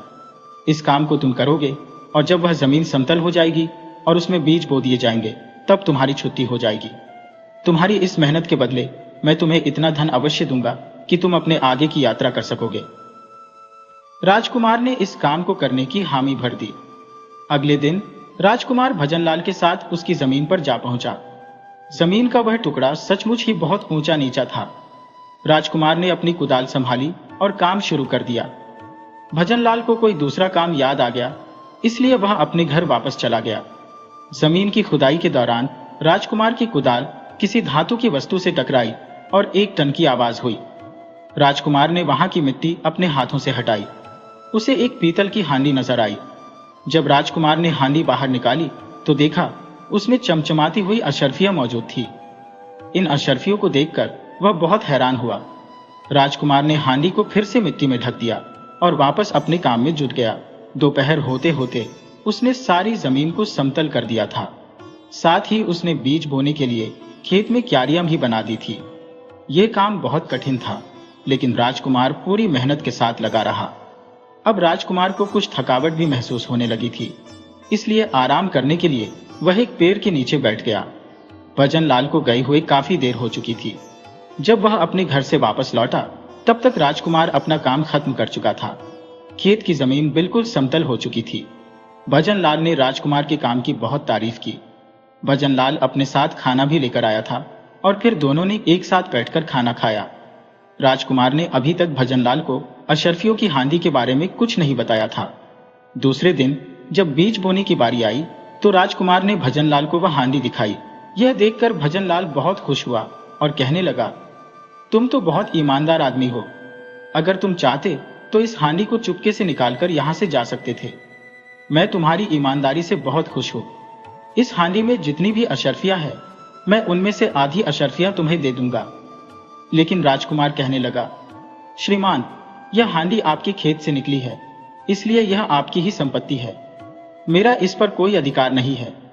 भजनलाल कहने लगा, नहीं भाई, तुम जो भी कहो, इसमें से आधा हिस्सा तुम्हें ही रखना पड़ेगा। राजकुमार के बहुत मना करने के बावजूद भी भजनलाल नहीं माना। उस हांडी में 1000 सोने की अशर्फियां थी। भजनलाल ने 500 अशर्फियां राजकुमार को दे दी। राजकुमार सोचने लगा कि वह इन अशर्फियों का क्या करेगा। तब राजकुमार को विचार आया कि इसी गांव में फलों के पेड़ों से भरा हुआ एक बगीचा है जिसे उसका मालिक बेचना चाहता है। राजकुमार ने इन अशर्फियों से वह फलों का बगीचा खरीद लिया।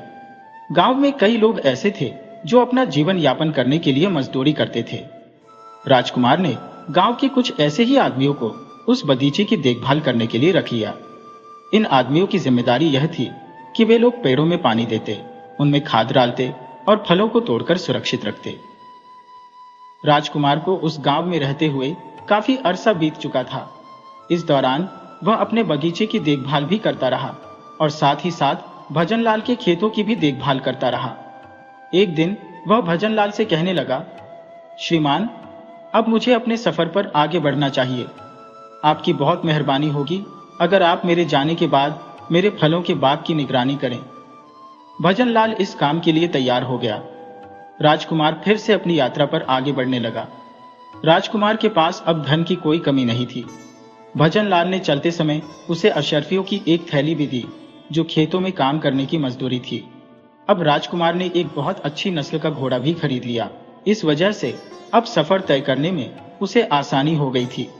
अब क्योंकि राजकुमार के पास काफी धन जमा हो चुका था, इसीलिए अब उसे कोई भी काम करने की आवश्यकता नहीं थी। वह जिस भी गांव में जाता वहां पर एक सराय में रुक जाता, लोगों से मिलता और उनकी परेशानियों के बारे में पूछता। इस यात्रा में उसे बहुत मजा आ रहा था। उसे इस बात की जानकारी भी हो गई कि उसके राज्य में रहने वाली गरीब जनता को किस तरह की मुसीबतों का सामना करना पड़ता है। उसने यह निश्चय कर लिया कि जब वह महल में वापस जाएगा तो महाराज से इस बारे में बात करेगा। राजकुमार को महल से निकले हुए काफी समय बीत चुका था।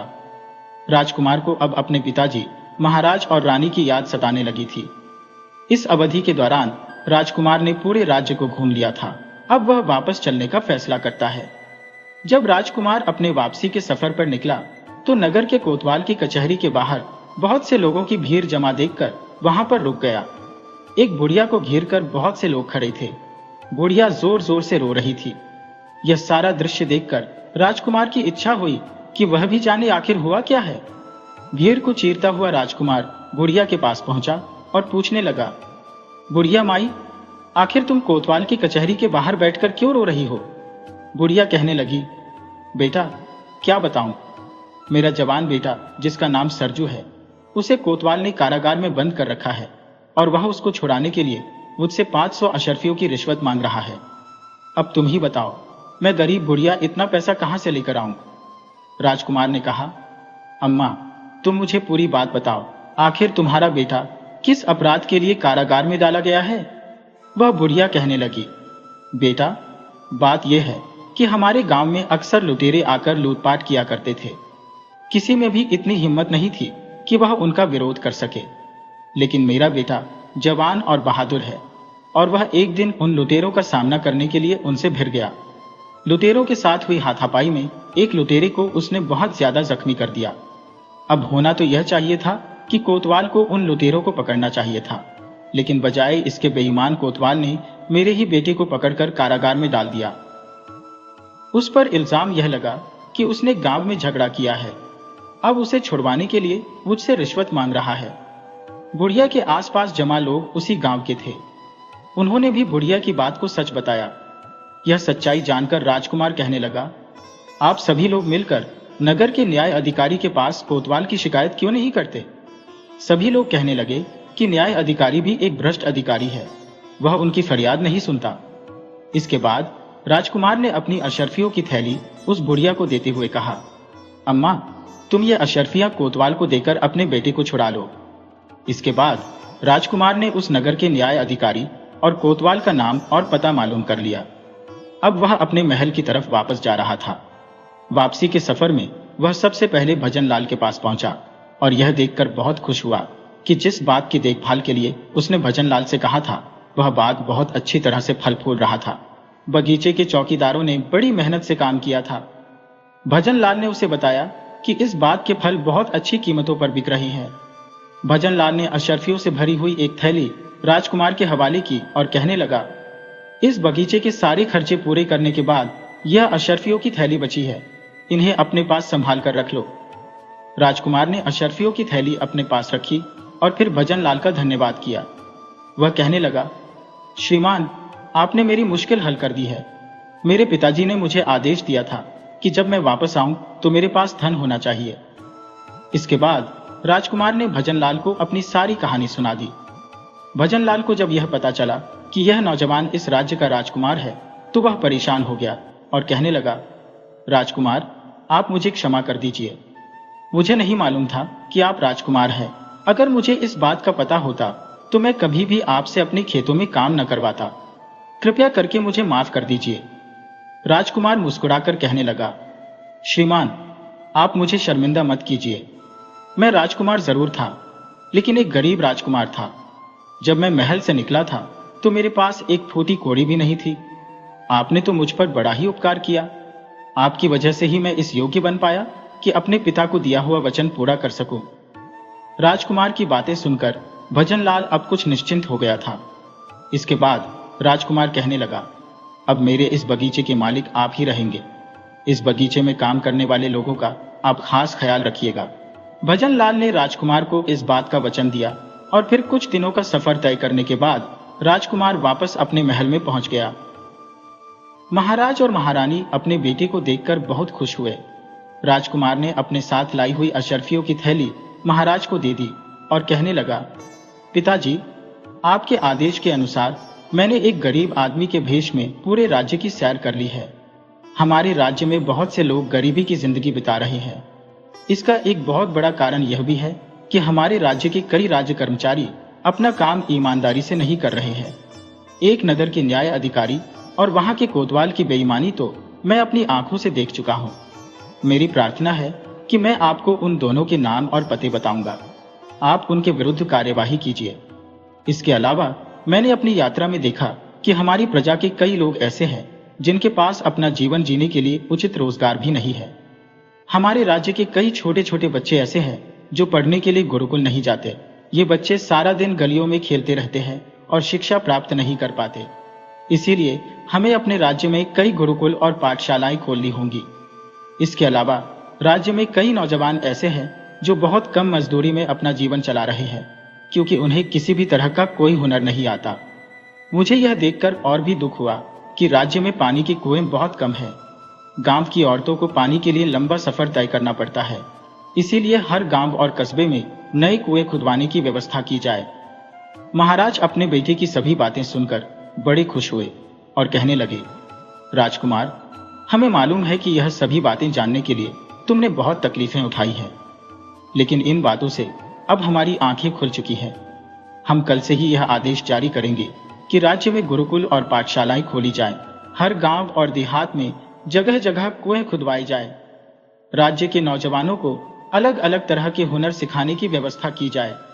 साथ ही अपने राज्य कर्मचारियों को पूरी ईमानदारी से काम करने का आदेश भी दिया जाएगा। यदि कोई भी बेईमानी करते हुए या रिश्वत लेते हुए पकड़ा गया तो उसे तुरंत कारावास में डाला जाएगा। साथ ही तुम जिस न्याय अधिकारी और कोतवाल के बारे में हमें बता रहे हो, उन्हें भी दंड दिया जाएगा। और फिर इसके बाद ऐसा हुआ भी। कुछ दिनों में ही महाराज के आदेश का पालन होना शुरू हो गया। ज्यादा समय नहीं लगा और महाराज के आदेशों की वजह से राज्य की जनता अब खुशहाली से अपना जीवन बिताने लगी। महाराज, रानी और राजकुमार अपने राज्य की जनता को खुश देखकर बहुत प्रसन्न थे। कुछ समय के बाद राजकुमार का विवाह पड़ोस के ही एक राज्य की सुंदर राजकुमारी के साथ कर दिया गया। इसके बाद महाराज ने अपने बेटे का राज तिलक किया और अपने राज की राजगद्दी उसे सौंप दी। साथ ही अपनी बाकी की जिंदगी ईश्वर की भक्ति में गुजारने लगे। तो दोस्तों, आपको आज की कहानी कैसी लगी, ये कमेंट करके जरूर बताइएगा। इसी तरह की मजेदार कहानियां देखने के लिए चैनल को सब्सक्राइब कर लीजिए और वीडियो को लाइक करना बिल्कुल मत भूलिए।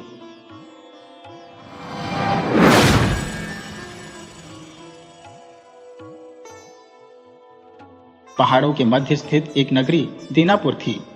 वहां पहुंचने का कोई सुसज्जित मार्ग नहीं था। यह बात तब की है जब बिजली पहाड़ों तक नहीं पहुंची थी।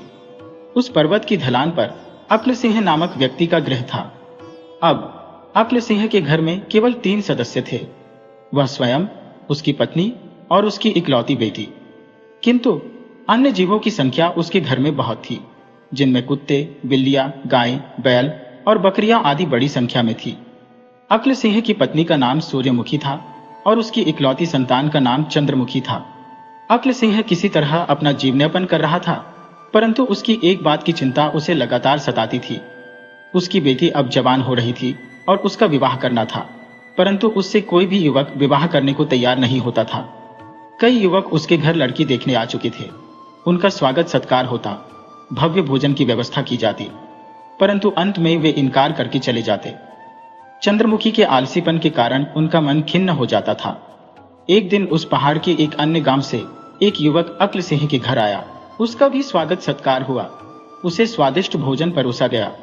रात्रि में विश्राम से पूर्व अक्ल सिंह अपने मेहमान से बातचीत करने लगा। उसने कहा, इस घर में 3 सदस्य हैं, परंतु सारा काम मेरे कंधों पर ही है। बहुत मुश्किल से अपना घर संभाल पा रहा हूं। उस युवक ने पूछा, आपकी पत्नी और बेटी आपके काम में सहयोग नहीं करती? अक्ल सिंह ने उत्तर दिया, वे सहयोग करती है, परंतु पत्नी को कुछ काम करने से पहले 10 बार कहना पड़ता है, तब जाकर वह एक काम करती है। वहीं बेटी की स्थिति और भी भयंकर है। उससे काम निकलवाने के लिए 20 बार कहना पड़ता है, इसीलिए मैं स्वयं ही सारा काम कर लेता हूं। युवक ने पूछा, ऐसा कब से चल रहा है? अक्ल सिंह ने उत्तर दिया, पहले से ही ऐसा चल रहा था। हम बूढ़े बुजुर्गों का तो चल गया, पर बेटी के साथ ऐसा कब तक चलेगा? कोई उससे विवाह करने को तैयार नहीं होता। कोई आता भी है तो देखकर चला जाता है। यही बात सदैव मेरी चिंता का कारण होती है। बेटी बड़ी हो चुकी है, आज या कल तो मुझे उसका विवाह करना ही है। उसे ऐसे कब तक घर में बिठाए रख सकता हूं? मुझे समझ में नहीं आता कि अब मैं क्या करूं। उस युवक को अक्ल सिंह की चिंता वाजिब लगी। उसने कहा, देखिए, मैं भी गांव का लड़का हूं।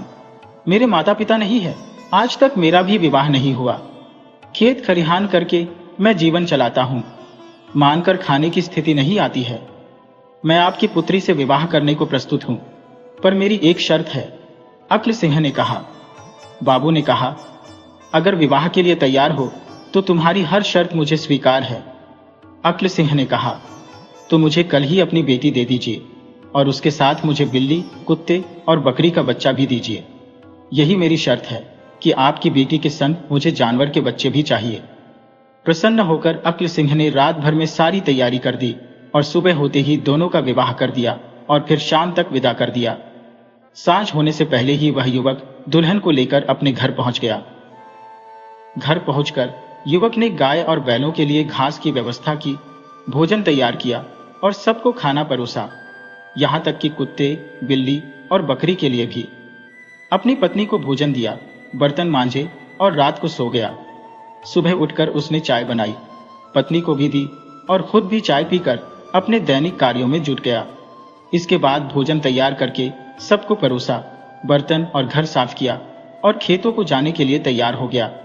जाते जाते उसने कुत्ते के पिल्ले से कहा, मैं खेतों की ओर जा रहा हूं, तुम मेरे पीछे से घर का काम काज देखना, भोजन तैयार करना, बैलों और गायों के लिए घास काटना, घर का सारा काम अच्छे से करना।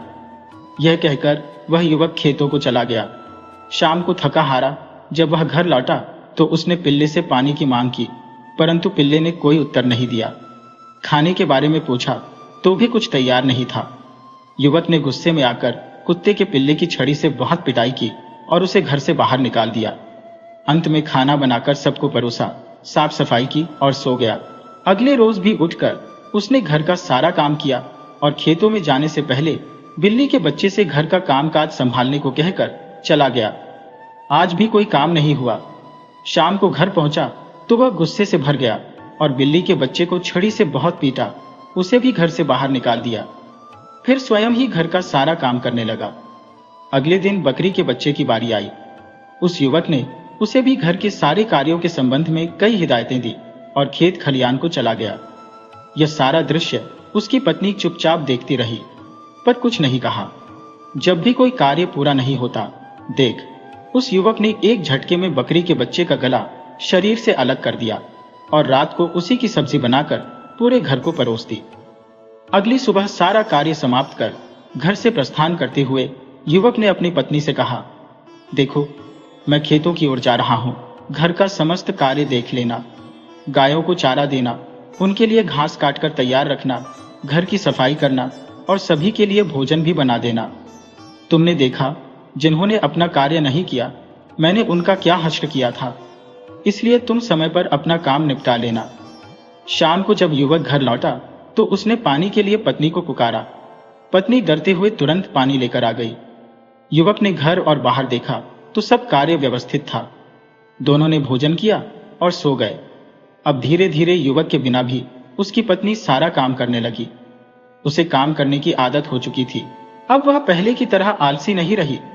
पति बाहर का काम संभालता और पत्नी घर के अंदर का। सब कुछ ठीक ठाक चल रहा था। शादी के बाद बेटी की कोई खोज खबर नहीं मिली। यह सोचकर अक्ल सिंह अपने दामाद के घर पहुंच गया। अपने ससुर को देखते ही युवक ने पत्नी से कहा, पिताजी के लिए चाय और खाने का प्रबंध करो। बेटी सारा काम कर रही थी। अक्ल सिंह अपनी बेटी में आई इस परिवर्तन को देखकर आश्चर्यचकित रह गया। उसने दामाद से जानना चाहा और पूछा, अगर इतनी जल्दी और इतनी आसानी से तुमने अपनी पत्नी को बदल दिया तो वह उपाय मुझे भी बताओ, ताकि मैं भी तुम्हारी सासू मां को बदल सकूं। युवक ने कहा, ससुर जी, कल सवेरे आपको यह नुस्खा बताया जाएगा जिसके बलबूते पर मैंने अपनी पत्नी में परिवर्तन लाया है। अब रात काफी हो चुकी है, आप निश्चिंत होकर सो जाइए। इतना कहकर वे दोनों सो गए। सुबह उस युवक ने मिट्टी के फूटे हुए बर्तनों को इकट्ठा किया और उन्हें तोड़कर धूल बनाया। वहीं दूसरी ओर वह कुछ गीली मिट्टी लेकर आया। इसके बाद उसने अपने ससुर को बुलाया और कहा, आप उस फूटे हुए मटके की मिट्टी से घड़ा या कुछ भी बनाइए, मैं इस गीली मिट्टी से कुछ बनाता हूं। युवक ने उस गीली मिट्टी से कई आकार के बर्तन बना डाले, जबकि ससुर जी उस पक्की मिट्टी के चूरे से कोशिश करके भी कुछ नहीं बना पाए। अंत में उन्होंने अपनी असफलता स्वीकार की। तब युवक ने कहा, एक बार जो मिट्टी पक चुकी है उसे बदलना या उससे कोई दूसरी वस्तु निर्माण करना आसान नहीं है, जबकि किसी भी गीली और कच्ची अवस्था में हम उसे बदलकर आसानी से कोई भी आकार दे सकते हैं। ऐसा कहकर उसने अपने ससुर जी से कहा, अब सासू मां के जीवन में किसी तरह के परिवर्तन की उम्मीद करना बेकार है, क्योंकि अब उनमें इतनी नरमी होती ही नहीं कि उनमें कोई परिवर्तन लाया जा सके। ससुर जी समझ गए कि अब उन्हें अपनी आलसी पत्नी के साथ ही पूरा जीवन बिताना पड़ेगा, लेकिन वह खुश थे कि उनकी बेटी इस आलसीपन से बाहर आ गई थी। इसका सारा श्रेय वह अपने दामाद की बुद्धिमानी को देते थे। अगले दिन ससुर जी वापस अपने गांव लौट गए। अब उनका मन संतुष्ट और शांत था कि उनका दामाद बहुत ही बुद्धिमान व्यक्ति है। अक्ल सिंह खुश था कि उसकी बेटी और उसका पति अब एक खुशहाल जीवन बिता सके। सीलमपुर के छोटे से गांव में साहूकार सुखी चंद अपने परिवार के साथ रहता था। सुखी चंद के परिवार में उसकी पत्नी, एक बेटी और एक बेटा था। सुखी चंद केवल नाम का ही नहीं बल्कि असल में भी सुखी था। उसके पास शानदार हवेली, नौकर चाकर और शान और शौकत सब कुछ था, लेकिन यह सब उसने गरीबों का खून चूस कर ही बनाया था। साहूकार सुखी चंद गांव वालों को बहुत ज्यादा सूद पर कर्जा देता था। यही उसका धंधा था। अक्सर लोग तंगी के दिनों में या किसी त्योहार, विवाह, शादी के मौके पर सुखी चंद से कर्जा ले लेते थे। जब फसल अच्छी होती तो थोड़ा थोड़ा करके कर्जा उतारने लगते, लेकिन जिस साल सूखा पड़ता तो कर्ज तो छोड़ो, गांव वाले सूद तक नहीं दे पाते थे। सुखी चंद ऐसे ही मौकों की फिराक में रहता था। वह उनकी मजबूरी का फायदा उठाकर उनकी जमीनों पर कब्जा कर लेता और उन्हें बेचकर खूब पैसा कमाता। इस धंधे में उसका बेटा भी उसका पूरा साथ देता था। दोनों बाप बेटे हर समय किसी न किसी गरीब की जमीन हड़पने की योजना बनाते रहते। एक दिन एक दूसरे नगर से कोई बड़ा व्यापारी साहूकार से मिलने आया। उसने सुखी चंद को गांव में जमीन खरीदने की अपनी इच्छा बताई। सुखी चंद की तो मानो खुशी का ठिकाना ना रहा। घर बैठे बैठे जमीनों का ग्राहक जो मिल गया था। सुखी चंद ने वह सारी जमीन उस व्यापारी को दिखाई जो उसने लोगों से कर्ज के बदले में हथियाई थी, लेकिन उस व्यापारी को कोई भी जमीन पसंद नहीं आ रही थी। गांव में घूमते घूमते आखिरकार उस व्यापारी को एक जमीन का टुकड़ा पसंद आ ही गया। व्यापारी ने सुखी चंद से उस जमीन के बारे में पूछा तो साहूकार सोच में डूब गया। असल में वह जमीन एक बिन माँ बाप की लड़की पुष्पा की थी, जो उसी गांव में रहती थी। पुष्पा के माँ बाप ने साहूकार सुखी चंद से 20,000 रुपए का कर्ज लिया था, मगर उसे चुकाने से पहले ही नदी में बह जाने से दोनों की मृत्यु हो गई थी। बेसहारा पुष्पा का हाल देखकर गांव की पंचायत ने साहूकार से उस जमीन पर कब्जा ना करने को कहा। सुखी चंद भला पंचायत की बात को कैसे टाल सकता था, मगर उसके दिल में हमेशा पुष्पा की जमीन को हथियाने की इच्छा थी। आज उस व्यापारी ने जब उस जमीन के बारे में पूछा तो सुखी चंद का लालच उजागर हो गया और उसने जमीन पर कब्जा करने का मन बना लिया। अगले ही दिन वह सारे कर्ज के दस्तावेज और अपनी खाता बही लेकर पुष्पा के घर आ धमका। सुखी चंद ने अपना कब्जा वापस करने की बात कही और ऐसा न करने पर जमीन पर कब्जा करने की धमकी भी दे दी। पुष्पा ने हाथ जोड़कर दया की भीख मांगी, लेकिन सुखी चंद के दिल पर रत्ती भर भी असर नहीं हुआ। गुस्से में पैर पटकता हुआ साहूकार वहां से चला गया। कब्जे की बात सुनकर पुष्पा फिर से पंचायत के मुखिया के पास गई और अपनी जमीन बचाने की गुहार लगाने लगी। मुखिया भी आखिरकार कब तक उसे बचा सकता था।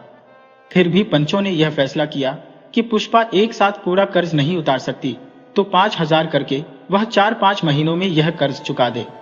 उसे पहली किस्त 5,000 जल्द से जल्द देनी होगी, नहीं तो सुखी चंद को जमीन बेचने का अधिकार मिल जाएगा।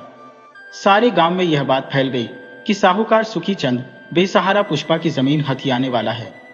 यह बात उड़ते उड़ते सुखी चंद की बेटी के कानों में भी पड़ी।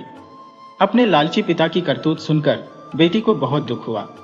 उसने अपने पिता से इस बारे में बात करने की कोशिश की, लेकिन सुखी चंद को तो बस बड़ा मुनाफा ही दिखाई दे रहा था। सुखी चंद की बेटी ने अपने पिता को बहुत समझाने की कोशिश की, लेकिन वह अपनी बात से टस से मस न हुआ। उसने पुष्पा की जमीन पर कब्जा करने का फैसला कर लिया था। साहूकार की बेटी ने भी जिद पकड़ ली कि वह अपने पिता को जमीन पर कब्जा नहीं करने देगी, लेकिन लालची साहूकार के आगे उसकी एक न चली।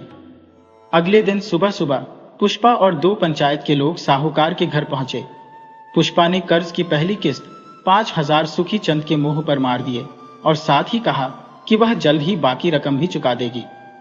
किस्त की पहली रकम लेकर पुष्पा वहां से चली गई। अब क्योंकि किस्त मिल चुकी थी, तो साहूकार पुष्पा की जमीन पर कब्जा नहीं कर सकता था। इधर सुखी चंद का दिमाग घूम गया। वह सोच में पड़ गया कि आखिर इस गरीब बेसहारा पुष्पा के पास इतना पैसा कहां से आ गया, जो कल तक दाने दाने के लिए तरस रही थी और मेरे सामने भीगी बिल्ली बनकर रहती थी, वह आज शेरनी की तरह गरजने कैसे लगी। कुछ समझ में नहीं आ रहा था। साहूकार ने गांव वालों से पूछताछ की, लेकिन कोई भी उन रुपयों के बारे में नहीं जानता था। कुछ ही दिनों में पुष्पा फिर से सुखी चंद के घर आई और पूरी रकम सूद समेत वापस लौटाकर अपनी जमीन और कर्जे के कागजात लेकर वापस चली गई। साहूकार के हाथों से मानो सोना उगलने वाली जमीन निकलती जा रही थी। वह परेशान था कि पुष्पा के पास इतना धन कहां से आ रहा है, पर वह कुछ भी नहीं कर सकता था। इसी तरह से कुछ समय और बीत गया। एक दिन साहूकार सुखी चंद के चेले चपाटों ने खबर दी कि पुष्पा ने अपनी जमीन बेच दी है। साहूकार के हाथों में अब कुछ नहीं था, फिर भी उसे बहुत उत्सुकता थी कि आखिर यह पूरा माजरा क्या है। इस जमीन का खरीदार कौन है, जरा चलकर देखा जाए। जब वह पुष्पा के उस जमीन के टुकड़े पर पहुंचा तो वहां जो देखा उसे देखकर उसके होश उड़ गए। उस जमीन पर एक बोर्ड लगा था। उस बोर्ड पर जमीन के मालिक का नाम देखकर सुखी चंद साहूकार की मानो सांसें थम गई हो।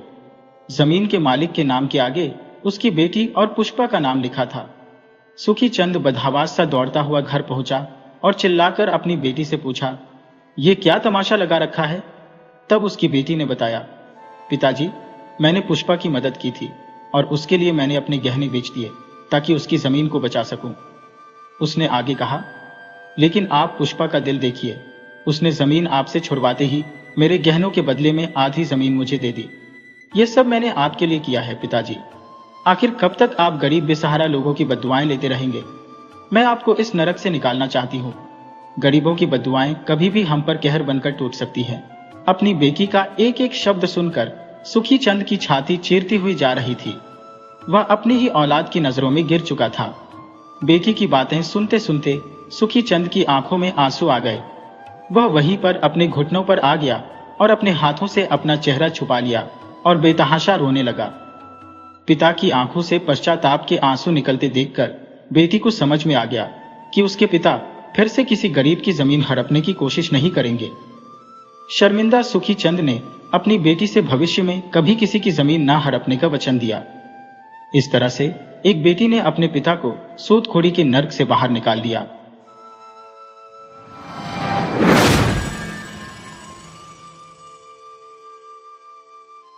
बहुत समय पहले की बात है। एक नगर में हरीश नाम का एक नवयुवक रहता था। दुर्भाग्यवश उसके माता पिता स्वर्ग सिधार चुके थे। गरीब होने के कारण उसके पास अपने खेत भी नहीं थे और वह दिन भर छोटे मोटे काम करता, बदले में खाने के लिए आटा चावल लेकर आता, भोजन तैयार करता और खा पी कर सो जाता।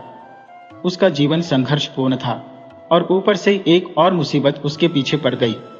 हरीश रोज 4 रोटियां बनाकर हाथ मुंह धोने जाता, लेकिन वापस आने पर पाता कि रोटियां गायब हो जाती थी। यह सिलसिला लगातार चलता रहा। एक दिन उसने चूहे को रोटियां ले जाते हुए देख लिया और उसे पकड़ लिया। हरीश ने कहा, मेरी रोटियां क्यों ले जाते हो? मुझे भी पेट भर खाना चाहिए। चूहे ने उत्तर दिया, मैं भी भूखा हूं, मुझे रोटियां ले जाने दो। तुम्हारे सारे सवालों का जवाब मतंग ऋषि दे सकते हैं। हरीश ने पूछे, वे कौन है?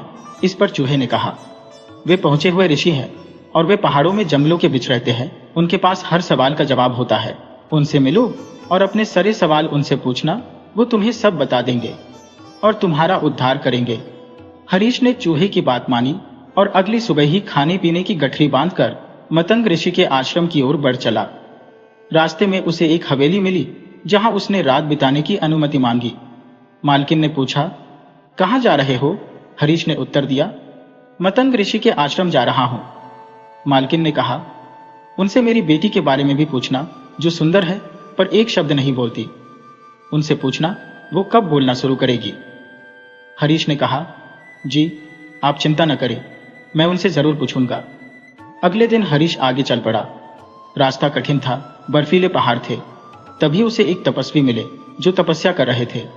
हरीश ने उनसे मार्गदर्शन मांगा। तपस्वी ने कहा, मैं तुम्हारा सफर आसान बना दूंगा, पर तुम मेरे प्रश्न का उत्तर लेकर आना। आप खुद जब उनका पता जानते हैं तो आप ही क्यों नहीं पूछ लिए? इस पर तपस्वी ने कहा, मैं यहां से नहीं जा सकता। अगर गया तो मेरी तपस्या भंग हो जाएगी। इसलिए तुम उनसे मेरा यही प्रश्न पूछना कि मेरी तपस्या कब पूरी होगी। हरीश ने तपस्वी का प्रश्न पूछने का वादा किया और तपस्वी ने अपने विद्या से पहाड़ पार करा दिया। आगे हरीश को एक विशाल नदी मिली जिसे पार करना कठिन था। उसे नदी के किनारे एक बड़ा सा कछुआ दिखाई दिया। उसने एक बड़े कछुए से मदद मांगी। कछुए ने उसे अपनी पीठ पर बिठाकर नदी पार कराई। रास्ते में कछुए ने पूछा, कहां जा रहे हो? हरीश ने उत्तर दिया, मतंग ऋषि से मिलने। कछुए ने कहा, यह तो बहुत अच्छी बात है। मेरे प्रश्न का उत्तर भी उनसे पूछना। मैं एक असाधारण कछुआ हूं। मैं अपनी इच्छा से उड़ सकता हूं, पर मैं इस नदी से उड़ नहीं पा रहा हूं। उनसे यही पूछना है कि मैं यहां से कब उड़ सकूंगा। हरीश ने कछुए का प्रश्न पूछने का भी वादा किया। ऋषि का आश्रम नदी पार करने के बाद कुछ दूर दिखाई देने लगा। हरीश ने प्रवेश किया तो वहां के वातावरण ने उसका स्वागत किया। संध्या के समय ऋषि ने दर्शन दिए और बोले, पुत्र, तुम्हारे 3 प्रश्नों का उत्तर दे सकता हो। पूछो अपने प्रश्न। हरीश असमंजस में पड़ गया कि वह अपने प्रश्न पूछे या उसकी मदद करने वाले मालती, तपस्वी और कछुए के प्रश्न पूछे। उसने सोचा कि उसे उन लोगों का उपकार नहीं भूलना चाहिए और उनसे किए वादे को निभाना चाहिए। उसने निश्चय किया कि वह खूब मेहनत करेगा और अपनी जिंदगी बदल देगा, लेकिन पहले उन लोगों की जिंदगी में बदलाव लाना जरूरी है। हरीश ने पहले हवेली की मालकिन की बेटी के बारे में पूछा। ऋषि ने उत्तर दिया, जैसे ही उसका विवाह होगा वह बोलना शुरू कर देगी। फिर हरीश ने तपस्वी के मोक्ष प्राप्ति के बारे में पूछा। ऋषि ने कहा, जब वह अपनी विद्या किसी और को सौंप देगा तब उसे ज्ञान की प्राप्ति होगी। इसके बाद हरीश ने कछुए के प्रश्न का उत्तर मांगा। ऋषि ने कहा, यदि कछुआ अपने कवच से मुक्त हो जाएगा तो वह उड़ सकेगा। अगली सुबह हरीश ने ऋषि के चरण स्पर्श किए और वहां से प्रस्थान किया। सबसे पहले उसे कछुआ मिला। उसने कछुए को ऋषि का उत्तर बताया। कछुए ने कहा, यदि मैं अपना कवच उतार दूं तो मैं उड़ सकूंगा। उसने तुरंत अपना कवच उतार दिया, जिससे ढेर सारे हीरे मोती झरने लगे। कछुए ने वे सारे हीरे मोती हरीश को दे दिए और उसकी खुशी का ठिकाना नहीं रहा। इसके बाद हरीश ने तपस्वी से मुलाकात की। उसने तपस्वी को ऋषि की बात बताई। तपस्वी ने कहा, अब मैं कहां किसी को ढूंढने जाऊंगा, तुम ही मेरी विद्या ले लो। तपस्वी ने अपनी सारी विद्या हरीश को दे दी और उसे ज्ञान की प्राप्ति हो गई। विद्या के बल पर हरीश जल्दी ही हवेली पहुंच गया। मालकिन ने उसे देखते ही पूछा, क्या कहा ऋषि मतंग ने मेरी बिटिया के बारे में? हरीश ने उत्तर दिया, जिस दिन उसकी शादी हो जाएगी वह बोलने लगेगी। मालकिन ने खुश होकर कहा, तो देर किस बात की, तुम इतनी बड़ी खुशखबरी लेकर आए हो, भला तुमसे अच्छा लड़का उसके लिए कौन हो सकता है। दोनों की शादी करा दी गई और सचमुच लड़की बोलने लगी। हरीश अपनी पत्नी को लेकर गांव पहुंचा। उसने सबसे पहले उस चूहे को धन्यवाद दिया और अपनी नई हवेली में उसके लिए भी एक जगह बनवा दी।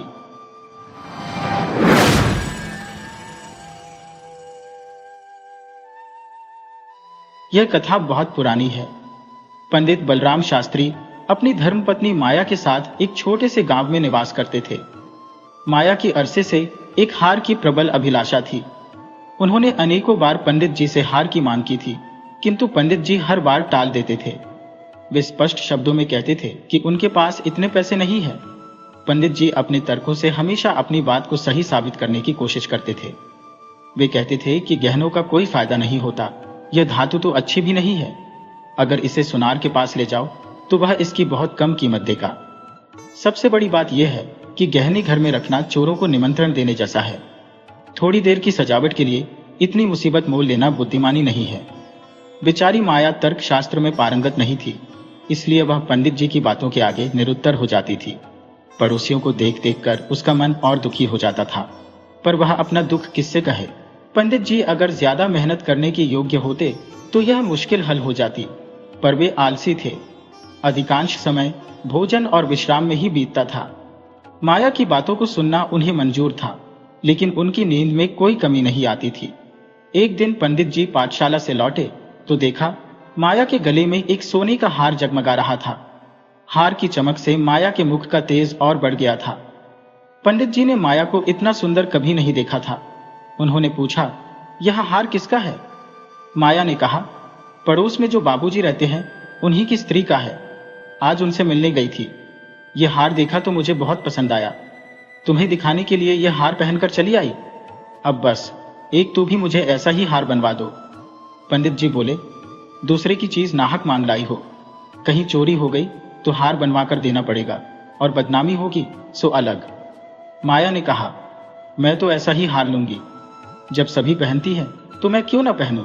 सब कुएं में कूदे तो तुम भी कुएं में कूद पड़ोगे क्या? सोचो तो, इस वक्त इस हार की कीमत 800 रुपए से कम नहीं है। अगर 1 रुपया प्रति सैकड़ा ब्याज रखा जाए तो यह वर्ष में 1000 रुपए के लगभग हो जाएंगे। लेकिन 2 वर्ष बाद यह तुम्हारा हार मुश्किल से 400 रुपए का ही रह जाएगा।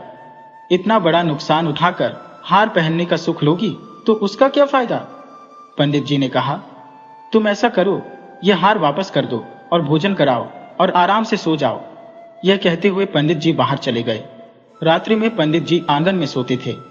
एक रात माया ने चीख पुकार मचाई, चोर चोर, घर में चोर घुस आया है, मुझे घसीट कर ले जा रहा है। पंडित जी हड़बड़ाकर जाग गए और बोले, कहाँ है? दौड़ो दौड़ो। माया ने कहा, मेरी कोठरी में गया है, मैंने उसकी परछाई देखी थी। लालटेन लाओ और मेरी लकड़ी भी उठाकर लाना। इतने में कई लोग पंडित जी के घर के बाहर इकट्ठा हो गए और पूछने लगे, चोर कहाँ है पंडित जी? पंडित जी ने उत्तर दिया, कोई से बंद पड़ी है क्या? माया ने कहा, नहीं नहीं, खपरेल पर से उतरे हैं। मेरी नींद खुली तो कोई मेरे ऊपर झुका हुआ था। हाय रे, यह तो हार ले गया। पहने पहने ही सो गई थी, मुझे गले से ही निकाल लिया। हाय भगवान। पंडित जी बोले, तुमने हार उतार कर वापस ना किया था? माया ने कहा, मैं क्या जानती थी कि आज ही मुसीबत सिर पर पड़ने वाली है। हाय भगवान। पंडित जी ने कहा, अब हाय करने से क्या होगा, अपने कर्मों को रो। इसीलिए कहता था कि सभी घड़ी बराबर नहीं होती, न जाने कब क्या हो जाए। अब आई समझ में मेरी बात। इतने में पड़ोसी लालटेन लेकर वहां पर पहुंच गए। घर का कोना कोना देखा, क्यारियां देखी, छत पर भी चढ़कर देखा, शौचालय में झांका, पर कहीं भी चोर का कोई अता पता नहीं था। एक पड़ोसी ने कहा, किसी जानकार आदमी का काम है। दूसरे ने कहा, बिना घर के भेदी के कभी भी चोरी नहीं होती। और कुछ तो नहीं ले गया चोर? माया ने कहा, और तो कुछ नहीं गया, बर्तन सब पड़े हुए हैं, संदूक भी बंद पड़ा है। निगोड़ी को ले जाना ही था तो मेरी चीजें ले जाता, पराई चीज लेकर क्यों चला गया? अब मैं भगवान को क्या मुंह दिखाऊंगी? पंडित जी बोले, अब कहने का मजा मिल गया ना। हाय भगवान, इस मुसीबत से बचाएं। पंडित ने कहा, कितनी बार तो मैंने समझाया, पर तुम ना मानी। बात की बात में 800 रुपए निकल गए। अब देखो भगवान कैसे लाज रखते हैं। अब आगे मेरे घर का एक एक दिन का चूर्ण कर ले जाते हैं तो मुझे इतना दुख ना होता। अभी बेचारी पड़ोसन ने नया हार ही बनवाया था। पंडित जी बोले, क्या मालूम है, पड़ोसन तो लेती थी। माया ने कहा कि घर में चोरी हो गई है। क्या लेंगी वह अब? उनके लिए कोई चोरी थोड़ी ना करने जाएंगे हम। पंडित जी ने कहा, तुम्हारे घर से चीज गई है, तुम्हें ही देनी पड़ेगी। उन्हें इससे क्या मतलब कि कोई चोर ले गया है या तुमने उठाकर रख लिया। तो इतने रुपए कहां से आएंगे? माया ने कहा, कहीं ना कहीं से तो आएंगे ही, नहीं तो लाज कैसे बचेगी। मगर तुमने यह बड़ी भूल कर दी। मुझे क्या पता था, मेरी अक्ल तो घास चरने गई थी, जो इस छोटे से सुख के लिए मैंने इतनी मुसीबत मोल ले ली। मैं ही अभागिन हूं। पंडित जी ने कहा, अब पछताने से क्या होगा और अपने आप को कोसने का क्या फायदा। चुप होकर बैठो और सीन से कह दो कि तुम्हारी चीज जब तक लौटा न देंगे तब तक चैन से नहीं बैठेंगे। अब पंडित जी को प्रतिदिन यही चिंता सताने लगी कि किस प्रकार पड़ोसन को संतुष्ट किया जाए। उन्होंने सोचा कि अपने ब्राह्मण होने के गर्व को सस्ते में बेचना अनुचित है। आलस्य त्याग कर उन्होंने धनार्जन का संकल्प लिया। अगले 6 महीनों तक उन्होंने दिन रात की परवाह नहीं की। दोपहर की नींद छोड़ दी और रात को भी देर तक जागते रहे। पहले वह केवल एक पाठशाला में पढ़ाते थे, अन्य कार्य करना उन्हें ब्राह्मण धर्म के विपरीत लगता था। परंतु अब वह पाठशाला के बाद शाम को भगवत कथा करने लगे और रात 11-12 बजे तक जन्म कुंडलियां, वर्षफल आदि बनाने लगे। प्रातःकाल मंदिर में जाकर दुर्गा जी का पाठ करते। उनकी पत्नी माया को अब चिंता होने लगी। उसने सोचा, इतनी मेहनत से कहीं वह बीमार न पड़ जाए तो समस्या बढ़ जाएगी। पंडित जी का शरीर कमजोर हो रहा था और चिंता के कारण वे दिन प्रतिदिन और भी पतले होते जा रहे थे। 5 महीने इसी तरह बीत गए। एक दिन संध्या के समय जब पंडिताइन दिया बाती करने जा रही थी, तभी पंडित जी आए और अपनी जेब से एक पुड़िया निकालकर उनके सामने फेंक दी। बोली, आज मैं तुम्हारे ऋण से मुक्त हो गया। माया ने पुड़िया खोली तो उसमें सोने का हार था। उसकी चमक और सुंदर बनावट देखकर माया के मन में खुशी की लहर दौड़ गई। तुम खुश होकर दे रहे हो या नाराज होकर, इससे क्या फर्क पड़ता है। ऋण तो चुकाना ही था। माया ने कहा, यह ऋण नहीं, बदला है। बदला भी नहीं तो क्या है? पंडित जी बोले, तुम्हारी निशानी। तो क्या रहने के लिए दूसरा हार बनवाऊं? नहीं, वह हार चोरी नहीं हुआ था, मैंने यूं ही झूठ मूठ का शोर मचाया था। पंडित जी ने कहा, सच? माया ने पूछा। हां सच, तुम्हारी कसम, तुम्हारे चरणों को छूकर कहती हूं। तो तुमने मेरे साथ नाटक किया था? हां, तुम्हें मालूम है तुम्हारे इस नाटक के कारण मुझे कितना मूल्य चुकाना पड़ा? क्या वह मूल्य 500 रुपए से अधिक था? हां, बहुत अधिक। मुझे अपनी आत्म स्वतंत्रता का बलिदान करना पड़ा। इसके बाद उन्होंने हार वापस लौटा दिया और माया ने अपना नया हार पाकर खुशी महसूस की। पंडित जी ने आलस्य छोड़कर मेहनत करना शुरू कर दिया और अपनी पत्नी के साथ चैन का जीवन व्यतीत करने लगे।